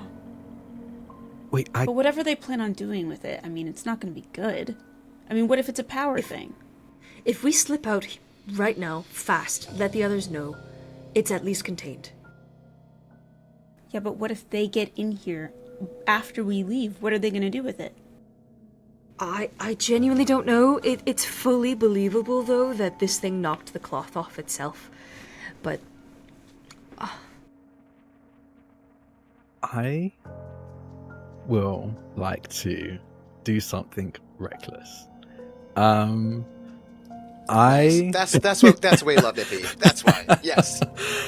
I think if you will think back on earlier today and how they pulled out a piece of the kinetic machine they were working on earlier and it immediately killed it. it became useless. And even if this thing isn't an incubator, it's clearly keeping some kind of environment in here.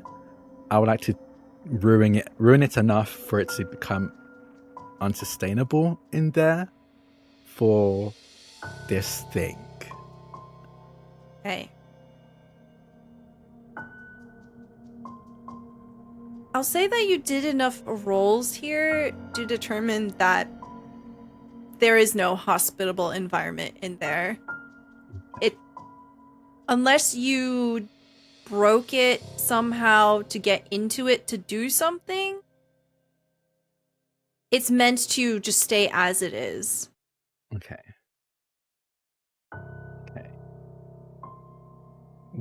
This thing was on wheels, right?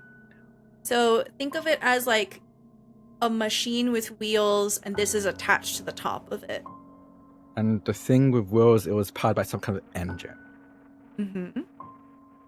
Okay. Was there any sort of waste being produced by this engine? Was there like gas coming out of it? Even just heat? You would know that the silokinetic machinery, it generally works off of like heat. Okay. I have no idea if this is going to work. I would like to pull out anything that regulates the heat of this engine and turn the engine on to just start heating up and hopefully heat up this thing in the process. At the very least, hurt it. I don't know if it's going to kill it, but I know that most things with the ruin, fire is a deterrent or a cleanser. So I want to see if I can heat it enough for it to deal some kind of damage or maybe kill this thing. And we're in a garage, right? Yes. So, alright, Feng is going to pour oil underneath this area too. Matches at the ready. Okay. Iffy, I'm gonna need a roll from you. Yeah. Maybe I'm that going to use internal passion. combustion engine will be combusting in an external way. Who knows? So before you roll, Stormy and Chantilly, the room is as it was left. Just the two of you here. No one's come to check in on you yet. It's been about 15 minutes now? 20 minutes? What are you doing? I'm playing the piano so that people know we're still in here. Worrying. There's nothing to worry about. Why be worried? Whatever's happening, Nandi's... I've known her since I was a little kid. Nandi takes care of everything. So it'll be fine. There's no need to be worried. I'm not worried. You're not, right? But what if, the ruin? Has Nandi fought ruin? Yufang's an expert in the ruin, knows all about it, and Iffy is an expert in the silo-kinetics and all that. I know they're going to be all right. I know they're going to be all right. I mean, they're good at what they do. But when is this dinner supposed to be? I mean, they're going to be back any moment, right? Any time, yeah? You hear a commotion in the hallway.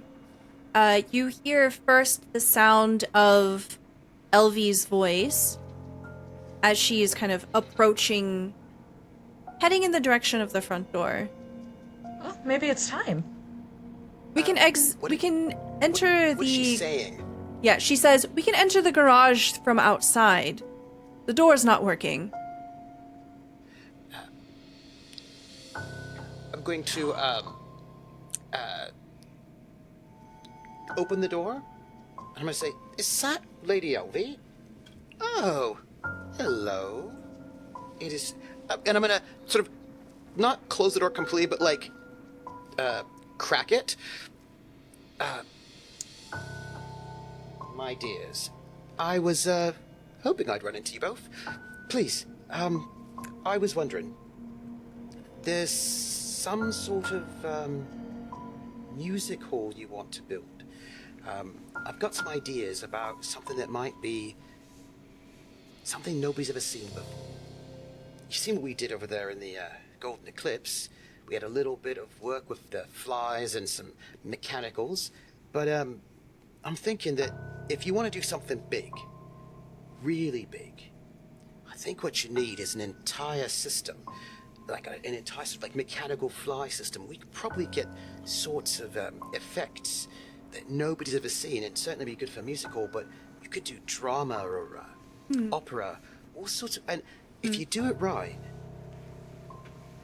nobody at all ever will have seen something like it, and well, both your names This will go down in history. is my wheelhouse, and I come through and I do close the door behind me, and I'm like, oh, if we're talking, I know that we haven't formally gone over any of the plans for the music hall, but I've actually drawn up, and I'll just start pulling out things like this. It seems like Elvie was very different energy from before. Very focused, a bit concerned. Luella is flustered. There's something wrong. But Elvie stops and seems pleased, engages in a oh, yeah. Oh. None of the other houses would be able to pull off something like this. Oh, wait a minute, Shantae, is that where is that an entire pit that will move up and down for musicians? So they'd be hidden? I mean, it's something I've been thinking about, and I think that it's doable. Oh. Never seen anything like that. And then Luella Very new, very interjects. cutting edge. I want to show you my gift, Elvie. Oh, gifts. Oh, I love gifts. Here's the thing, though.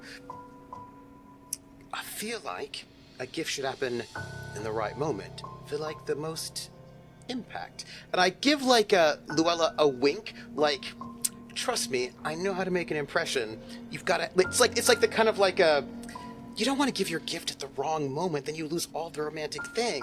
So it's just kind of like a wink, like, I got this. Like, I'm wingmanning Luella. Like, you can't do it too early. Yeah, so Luella kind of seems uncertain. There's an urgency, there's a fear or something. Obviously, they're able to tell something's wrong here, but Elvie is very different energy. Elvie is intrigued by what you have to say and is just kind of eating it up.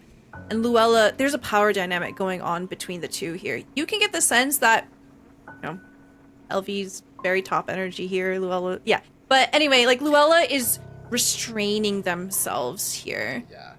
And essentially... The vibe I'm going for is we know nothing is weird, and we're being very reasonable, so much so that if you push too much, it'll make Elvie think something is weird, right? Yeah, like that's exactly what's happening.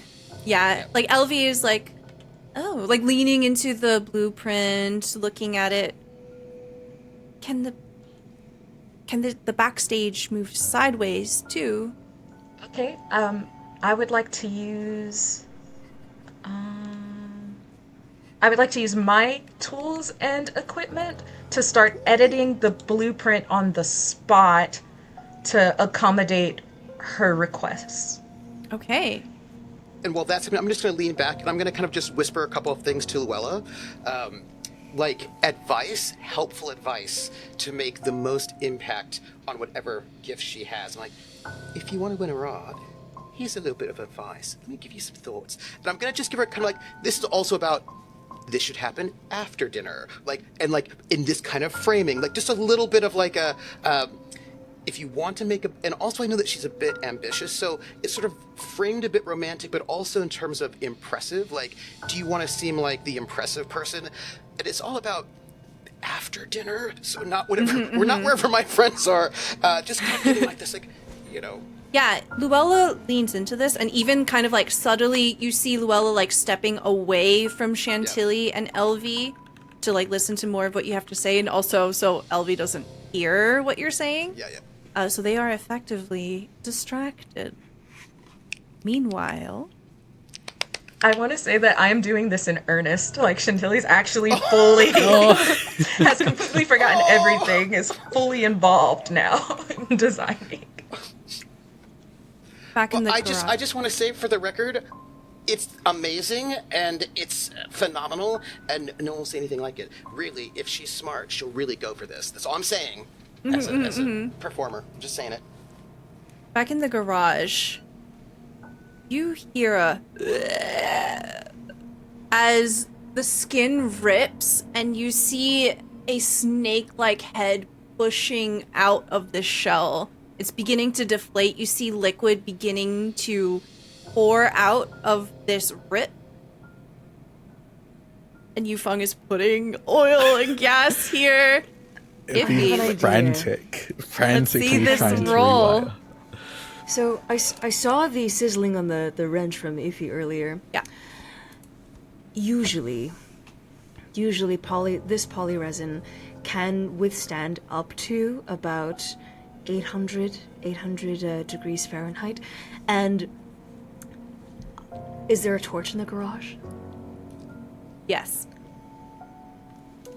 Nandi, I need you to hold this torch. Keep it on this bolt while I turn it. Okay. Nani takes We're the going to torch. superheat the inside of this thing.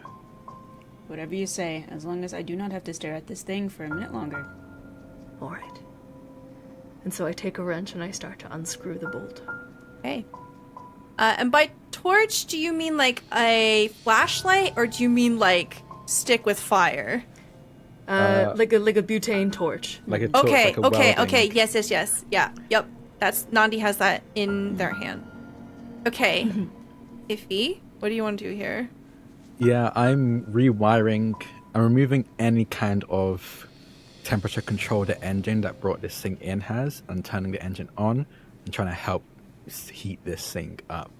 I'm trying to Take that basically roll. boil this thing. Good luck. I'm running with passion.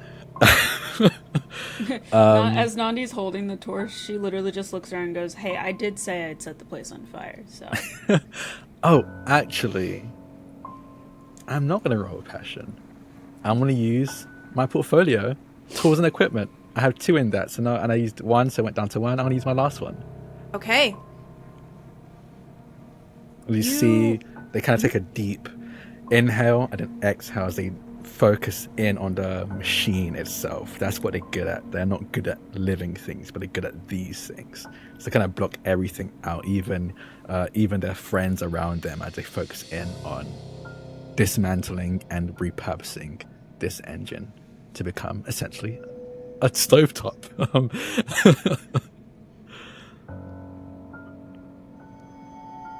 So, you do so successfully. Immediately, there's a whirring as it is activated. You can see the entire thing beginning to shake, and the vibrations come through the floor. You can feel it through your shoes and running up your bones, up your spine, and it raises the hairs on the back of your neck here.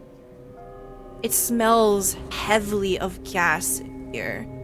And the creature inside, you see its long neck begin to push out of this cocoon. The cocoon deflates, the skin just sagging in a pool around it. And this snake, it is on a body. You see that it has 3 arms, asymmetrical. There's something like a human face coming out of its neck. The jaw is like distended, the teeth are crooked, and the eyes are hollow. And it looks a little bit like LV for some reason. You see that this creature, it doesn't have a rib cage. It has fingers, too many fingers just coming out of it. This is horror embodied. This should not be a living thing. It shouldn't be breathing. And you hear the wet sound of a hand pulling down on glass from within. Not the Titanic.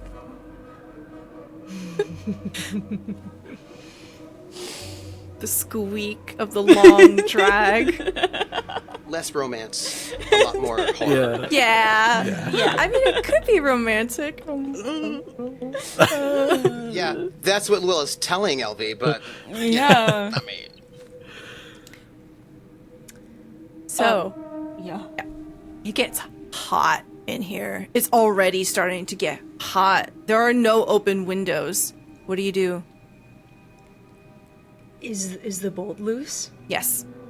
Okay, I'm going to pull it out while the fire is still going on top of it, and I'm going to pour in oil. Okay.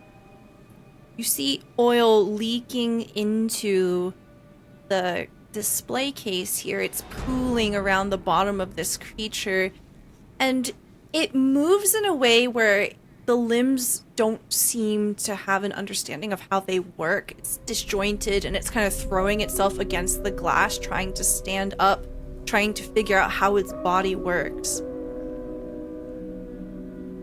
It is... I think this was an incubator. I think if he was right in the first place, that's all I'm saying. Yeah. Oh. I don't know what this thing is and why it looks like Lady Elvie, but we have to figure out a way to destroy it. This isn't right. Why is it not reacting to the fire? The fire hasn't been lit yet. It's just oil and heat. Okay. I think we should probably set this thing on fire and fast. Wait, just 1 second. I'm just gonna grab as many pieces of the telekinetic engine that I can keep and see stuff it into my pockets. Okay. I thought you said you weren't the a time to thief. shop. That's gonna take some time, my friend. You can't just, like, Yeah. break things off and take it. Fine. I'll at least take the thing that, because I did say I removed any temperature control systems in it to make it Yeah, easy. so you, I'll take you have parts. those. Sure. I'll give you that. Nandi, you have a torch in your hand. You have a bunch of gas on the ground, and it's leading up into this thing. You could set a fire here very easily if you want to. Alright. Yeah, I'm gonna do it. Okay. Alright. Are you guys done? I need you guys to back up. Yep. And I just set the torch directly onto the oil. Okay. And back up. Immediately, smoke begins to form. It kicks up. It's caustic. It's like a plume. It gets in your face. You're coughing. Your eyes are watering. This is an enclosed space here. It's going to poison you if you stay any longer. And you see flame just burl up, and it's immediately beginning to run up and fill the room here. I have a question. Yes. Because I had 2 access. Does that mean I still have 1 access left? Or how does that work? Yes. Yep. Can you I have use one that left? to get us the heck out of here? Absolutely, you can. So, Alright. you see the fire kick up, and as it spreads into the inside of this case here, the creature begins to wail. You hear an unearthly, blood-curdling screech that shakes the entire case, shakes the entire room, and you hear a voice coming from the thing, and it says, "Elvie, Elvie, Elvie." And it is trying to escape, and you can see that the flames just embroil this thing. Nandi, you can escape one of 2 ways. You can go back the way you came, or you can go out the front door. What does the front door look like? So it's like a garage door. Oh, So it's okay. pretty big. Yeah, I think we're probably gonna go out the front. Okay. So as Nandi quickly unlocks the front door of the garage here, it burls up, and you see the smoke beginning to come out of the garage here, and it begins to billow outside. You're able to quickly step outside, and you're essentially on the side of the mansion here. There's just a path that winds around towards the front, and grass. I don't know what to do after this, Nandi. What do we do? Do we run? Do we pretend we're We meant need to be tell here? people. We need to tell people there's a fire. Yeah, we need to let them know we were out getting fresh air. We noticed the smoke, and people need to evacuate. Oh, okay. Yeah. Okay. So let's just head back to the front. Okay. The three of you begin to run towards the front of the house. And we'll have a little montage here. Essentially, people start screaming, "Fire! Fire!" And a panic begins to rouse up, and this even interrupts the conversations inside. Chantilly, Stormy, you see both Luella and Elvie whip their heads away as an attendant runs through the house saying, "There's a fire! There's a fire!" What? Where? I grab like a curtain or a blanket so I could put out the fire, because I imagine it's like a small fire, looking heroic. Because we don't know anything about it, and gonna go and be helpful with like a curtain, a drape. You see Elvie say, "Everyone, get outside. Now." Going with the drape. Okay. Got a really nice drape. I don't have to be told. I'm following right along. Yeah, so everyone begins to filter outside. With my blueprints. With your blueprints, yes. There's a congregation of Expensive drape. people gathering outdoors, and you can all see this streak of black smoke escaping the side of the house, and it begins to envelop.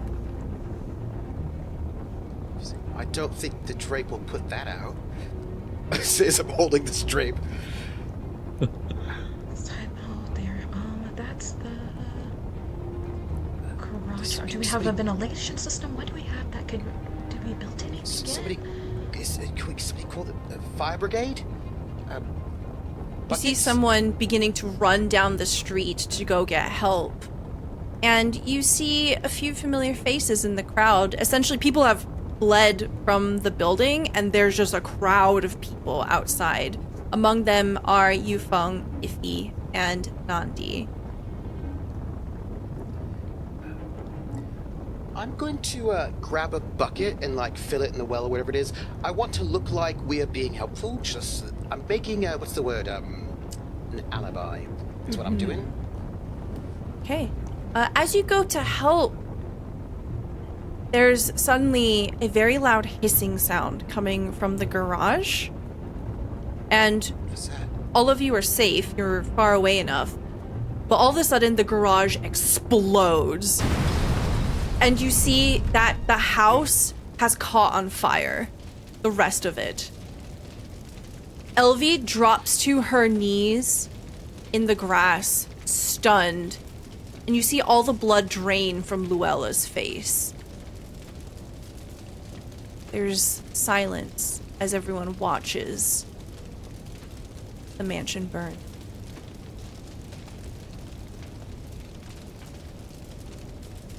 We should leave. I think we should, yeah. People are running away.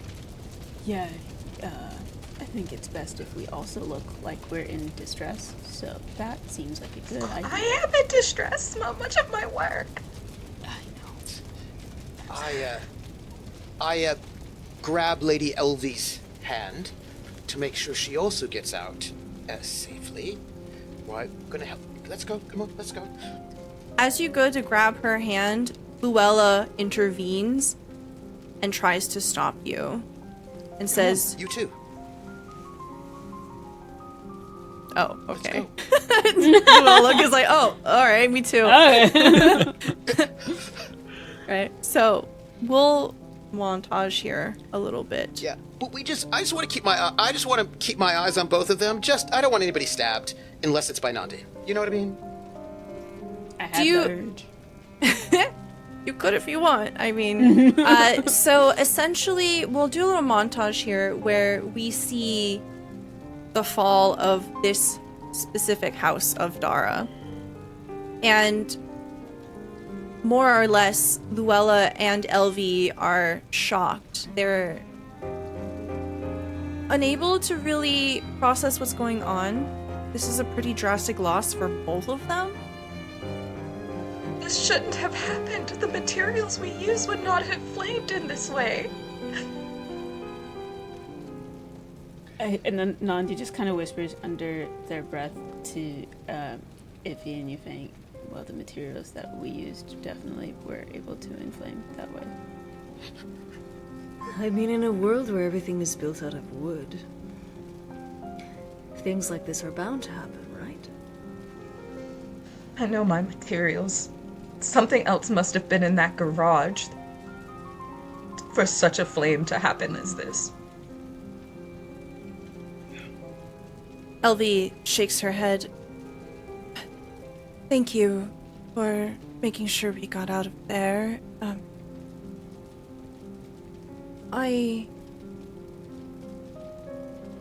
I'm going to go to my uncle's estate for the rest of the evening. I'm sorry we couldn't host you. It's all right. Can I get a sensitivity? Probably intuit, even though I'm not very good at it. I need to find out if Luella is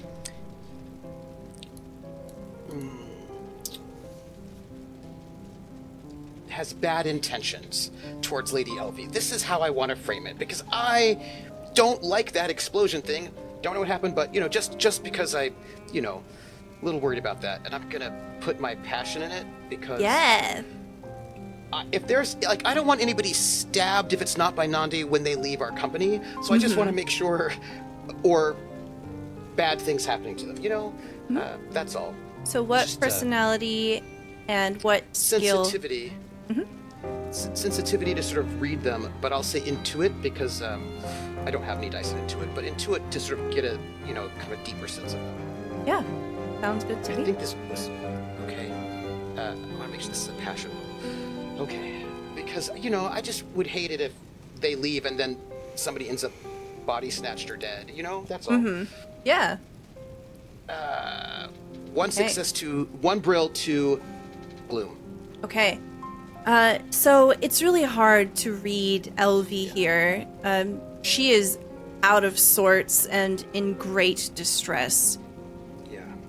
When you look over to Luella, you don't get a sense of, something predatory, something dangerous. Okay. There's great loss in Luella's face. Almost as if they had an opportunity and it's burning away now. But beyond that, you're not able to get anything else. And with that being a failure, Luella's watching you the entire time. It's almost as if Probably Lua can looks- see through you a little bit. Or maybe it looks like I'm a little bit too fond of Lady Elvie. Something like this, like a little, I was throwing shade, straight up. I didn't build it to burn like that. Someone put something in there. I wonder what it was. And I just sort of give Luella, this look I try to sort of be sympathetic, but I think I'm standing closer to Elvie than maybe Luella would like. Well, as long as you get home safely. Luella says, I will. They begin to gather their entourage and they begin to head out of Grandhurst. They don't live here.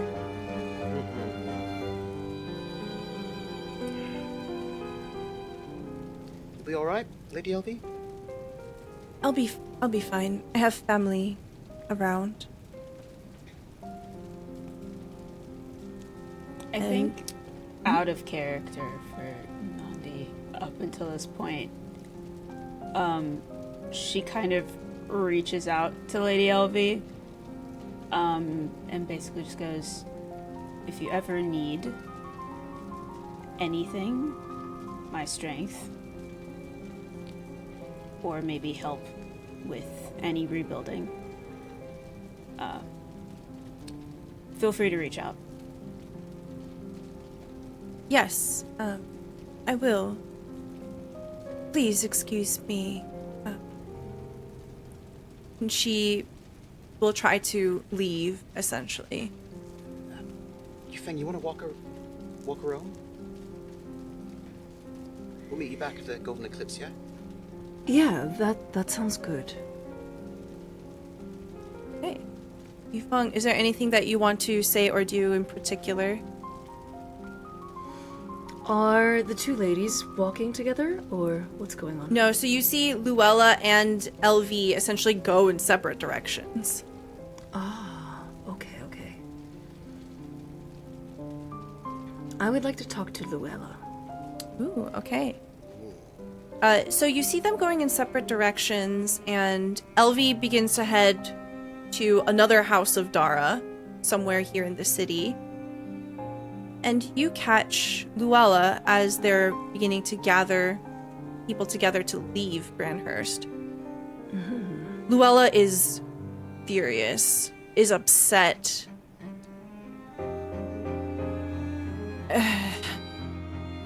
Look, I know that we were meant to have a conversation here, but it's bad timing. I understand that. That was a lot. Have you seen an explosion like that before? You know what? Yes. So have I. The day I got kicked out, well, excommunicated from my old college, an explosion like that took my arm. And explosions that furious, that fast, with that hissing sound, only come when ruin has been set alight. And you see Luella's brow cock, and they say, "What do you know about ruin?" And we'll fade to black from that scene. Ooh. Later, the group of you join together at the Golden Eclipse. It is well past midnight. As a sort of repose, a way to close out our story, you all share a table in a comfortable place where you know you're safe. And you have a moment to each other. I put the very heavy drapery on the table right in front of Nandi, and I said, "That'll feed a lot of people for a while. Look at that embroidery." Yeah, I guess you're right. Thank you. Always. You're blank as if he sets down a piece of the telekinetic machine that you managed to get away with. I will be honest, I took this at random, but I think it actually fits almost like a jigsaw with the project I was working on earlier. They pull out their blueprint and go, if I just add it here, this might be the issue I was running into. It kept overheating. If I can figure out, and this could be a great reservoir for the thermal energy that keeps overflowing. In the middle of you I'm talking, onto it. I just go, of course, during all of that, you decided to shop. I think of it more as repurposing. Reduce, reuse, recycle. Yeah. I came up This with is that. Guess it all would well be a and waste. good. I'm never going to be hired for anything again. Oh, that's not true. It wasn't your fault. Accidents happen. Oh, aristocrats don't care when it's not your fault. They care whose name's attached. No, you'll be all right. Because Lady Elvie saw your plans. She knows. Look, spin it this way. She's gonna need to rebuild. If you rebuild, you need a big opening. And the plans you made were good. They were real good. And then I'll pull out my plans, and I'm like, they were real good. And it was some other dumbass who built that garage, right? yeah. They always want to add dumb things to stuff, and they don't think about the material. I agree that there should be beauty, but the function also has to match. Well, think about hand this. over the It is a handkerchief. great way to start over and tell them your ideas and a better way to make sure something like this doesn't happen again. And my friend, fret not, I did receive an invitation to have a little talk with Luella. So we'll see if we can maybe get an in with another house entirely. So, what happened in there?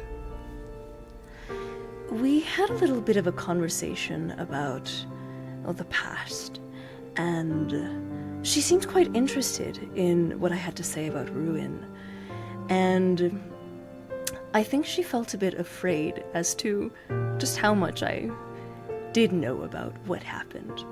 I let her know that the explosion that occurred is something that can only happen when Ruin is exposed to extreme heat. So, what did happen in the garage? Hey, Katie, could we get drinks? On I it. feel like this is a story. And I think Iffy will give a very one-sided description of what was going on in the garage, mainly talking about the psychokinetic machine rather than what actually was housing in it. And I think Nandi will just go, I'm not saying I started it, but I did say I would set the place on fire if it wasn't fast enough.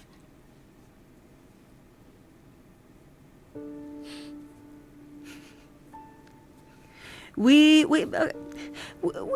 basically poured oil on a box and lit it on fire. Yeah. But it was with good reason. There was, Yes. if you had seen what was inside, there was nothing else we could have done. Think snake meets crab meets woman meets ribcage of hands. Meets your worst nightmare. That will haunt me for the rest of my life. Chantilly just deep in the blueprint just misses that entirely. And you're gonna have dinner with Scion Luella, who has a... Take Nandi, please. I think that would be a good idea. I still don't know enough about her motivations, but maybe I can get closer to understanding why and what she was after with that entire ploy. Whether it was just dumb arrogance or something more. As you say that, Katie appears with a drink for each of you and one for themselves.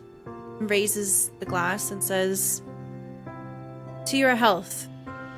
As is the custom for every person who lives in Grandhurst, the alcohol will keep the ruin away. So cheers." Cheers. Cheers. Elf. As everyone takes that drink, we'll fade to black, and that be our session for today. Woo! Thank you so much, everyone, for watching. Really appreciate it. Get those last exclamation point enters in chat so we can do that giveaway and draw for you. Let's do our outros. Let's start off with Trooper. Tell us who you are, where we can find you, and what you've been up to. Hey, I am Trooper SJP. This was amazing. I had such a wonderful time, and I want to give my love to everybody here. Nandi's just like, I'm going to set things on fire, and then they did. Nandi doesn't lie. That's just a true statement. If he's focus on fire, like, if he's the kind of person that wouldn't turn around when there's an explosion because there's a solid kinetic piece of tech in front, that's awesome. Yufeng's like, there's an opportunity here. I love Yufeng's sort of not at all sketchiness, but most awesomeness. And Chantilly, I know, is going to create the most amazing, like when you popped out with the blueprints, I was like, oh, perfect. That was amazing. And I want to thank our storyteller, of course.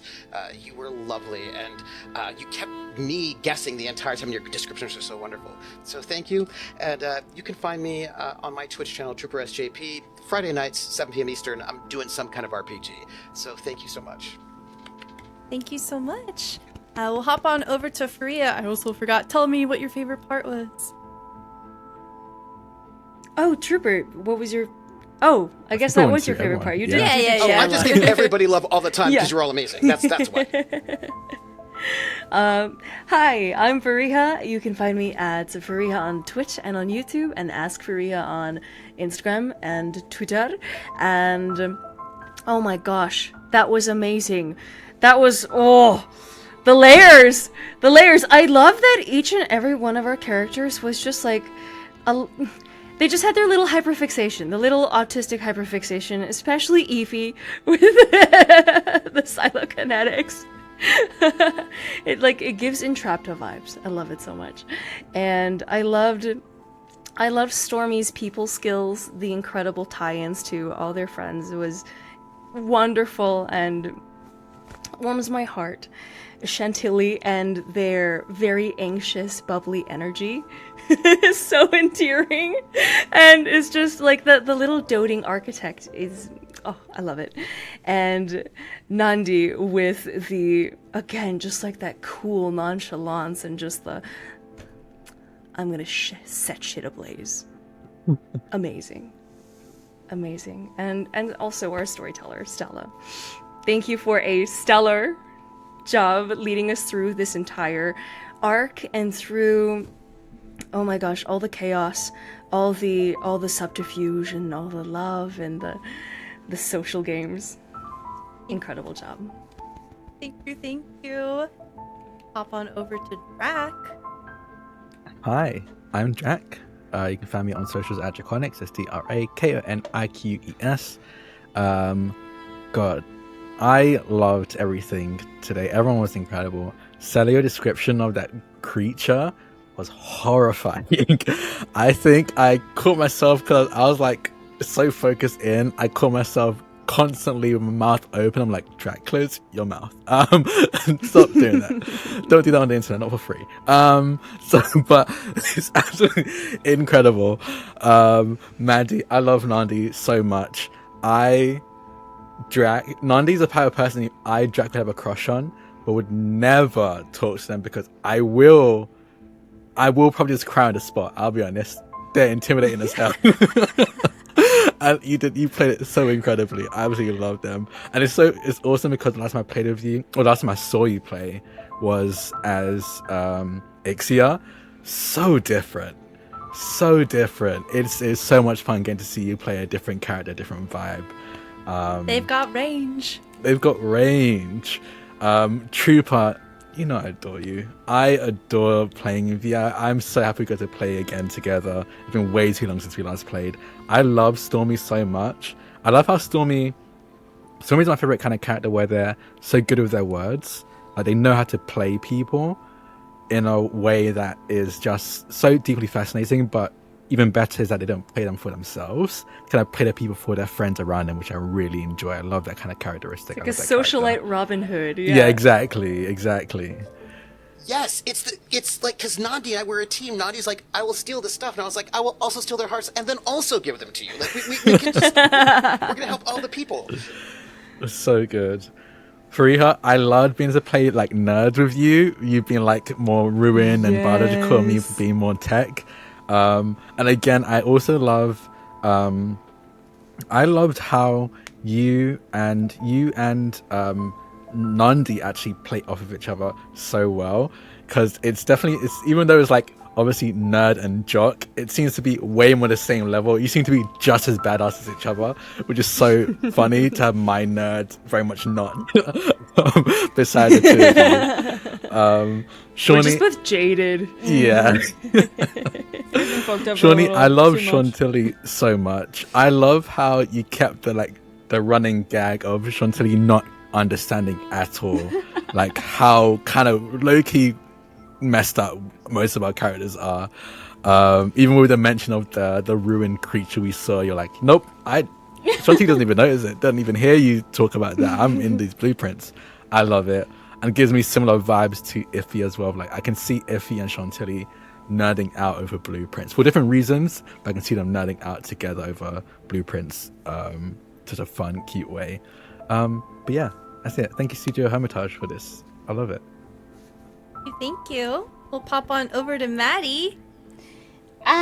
Yes. Hi, I'm Maddie Duvernay. Yeah, you can find me anywhere at Maddie Duvernay. I stream. I'm on TikTok. I do a bit of everything. I'm an actor. But yeah, this was really cool. Like Drax said, it's definitely a whole different vibe from the last one I did, and that was also my first one. So getting to go into a character that's very different from the first character I played was a lot of fun.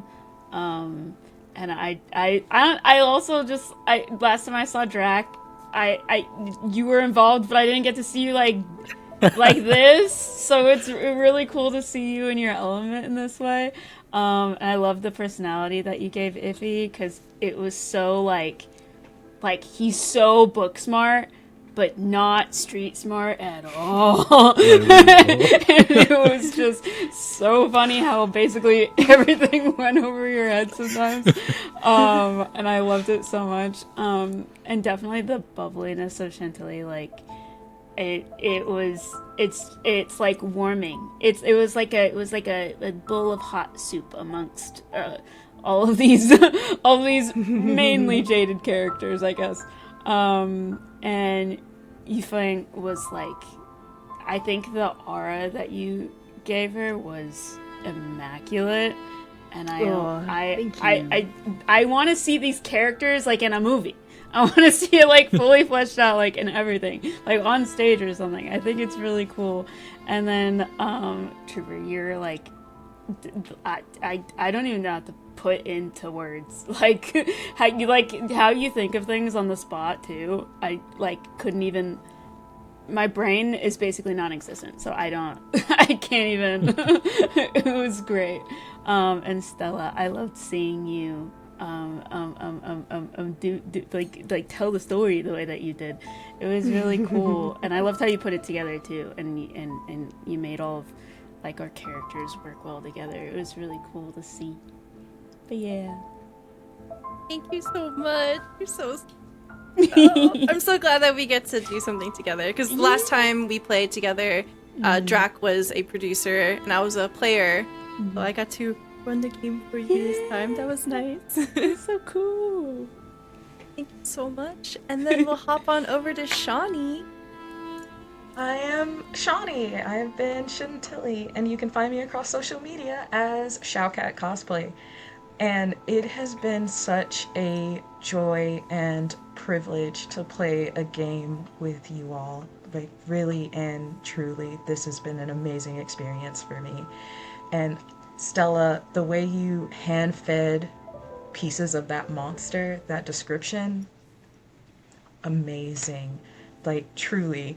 And Stormy, again, everyone has said how just the heart and soul of the party, 100%, and just lightning quick with how you were thinking of things, and I loved it.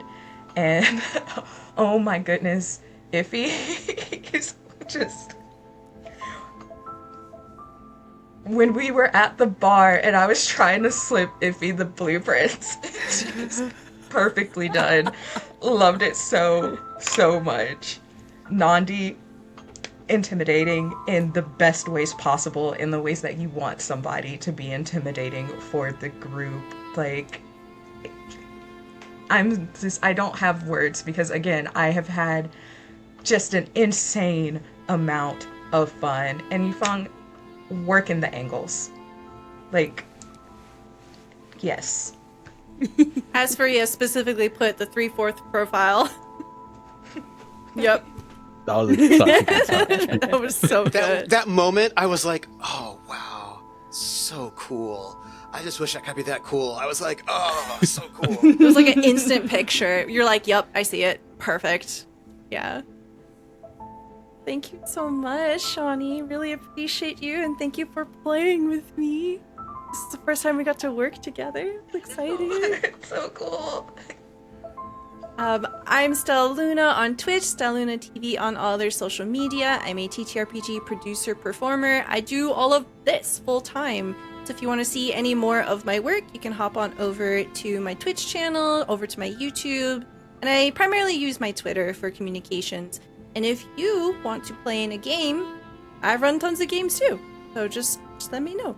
I want to say a very warm thank you to Studio Hermitage for making this possible and for all of the giveaways. Very, very cool. The dice are glow in the dark, which is super dope. Like, it just makes sense because, you know, Ruin, Our Brilliant Ruin. It's just chef's kiss. I love it. The PDF, the book, absolutely gorgeous. The art is phenomenal in this game, and that just alone, worth putting on your shelf. 100%. Please go check it out. Please consider buying it. It's definitely one of the coolest systems I've ever had the pleasure of putting my hands on.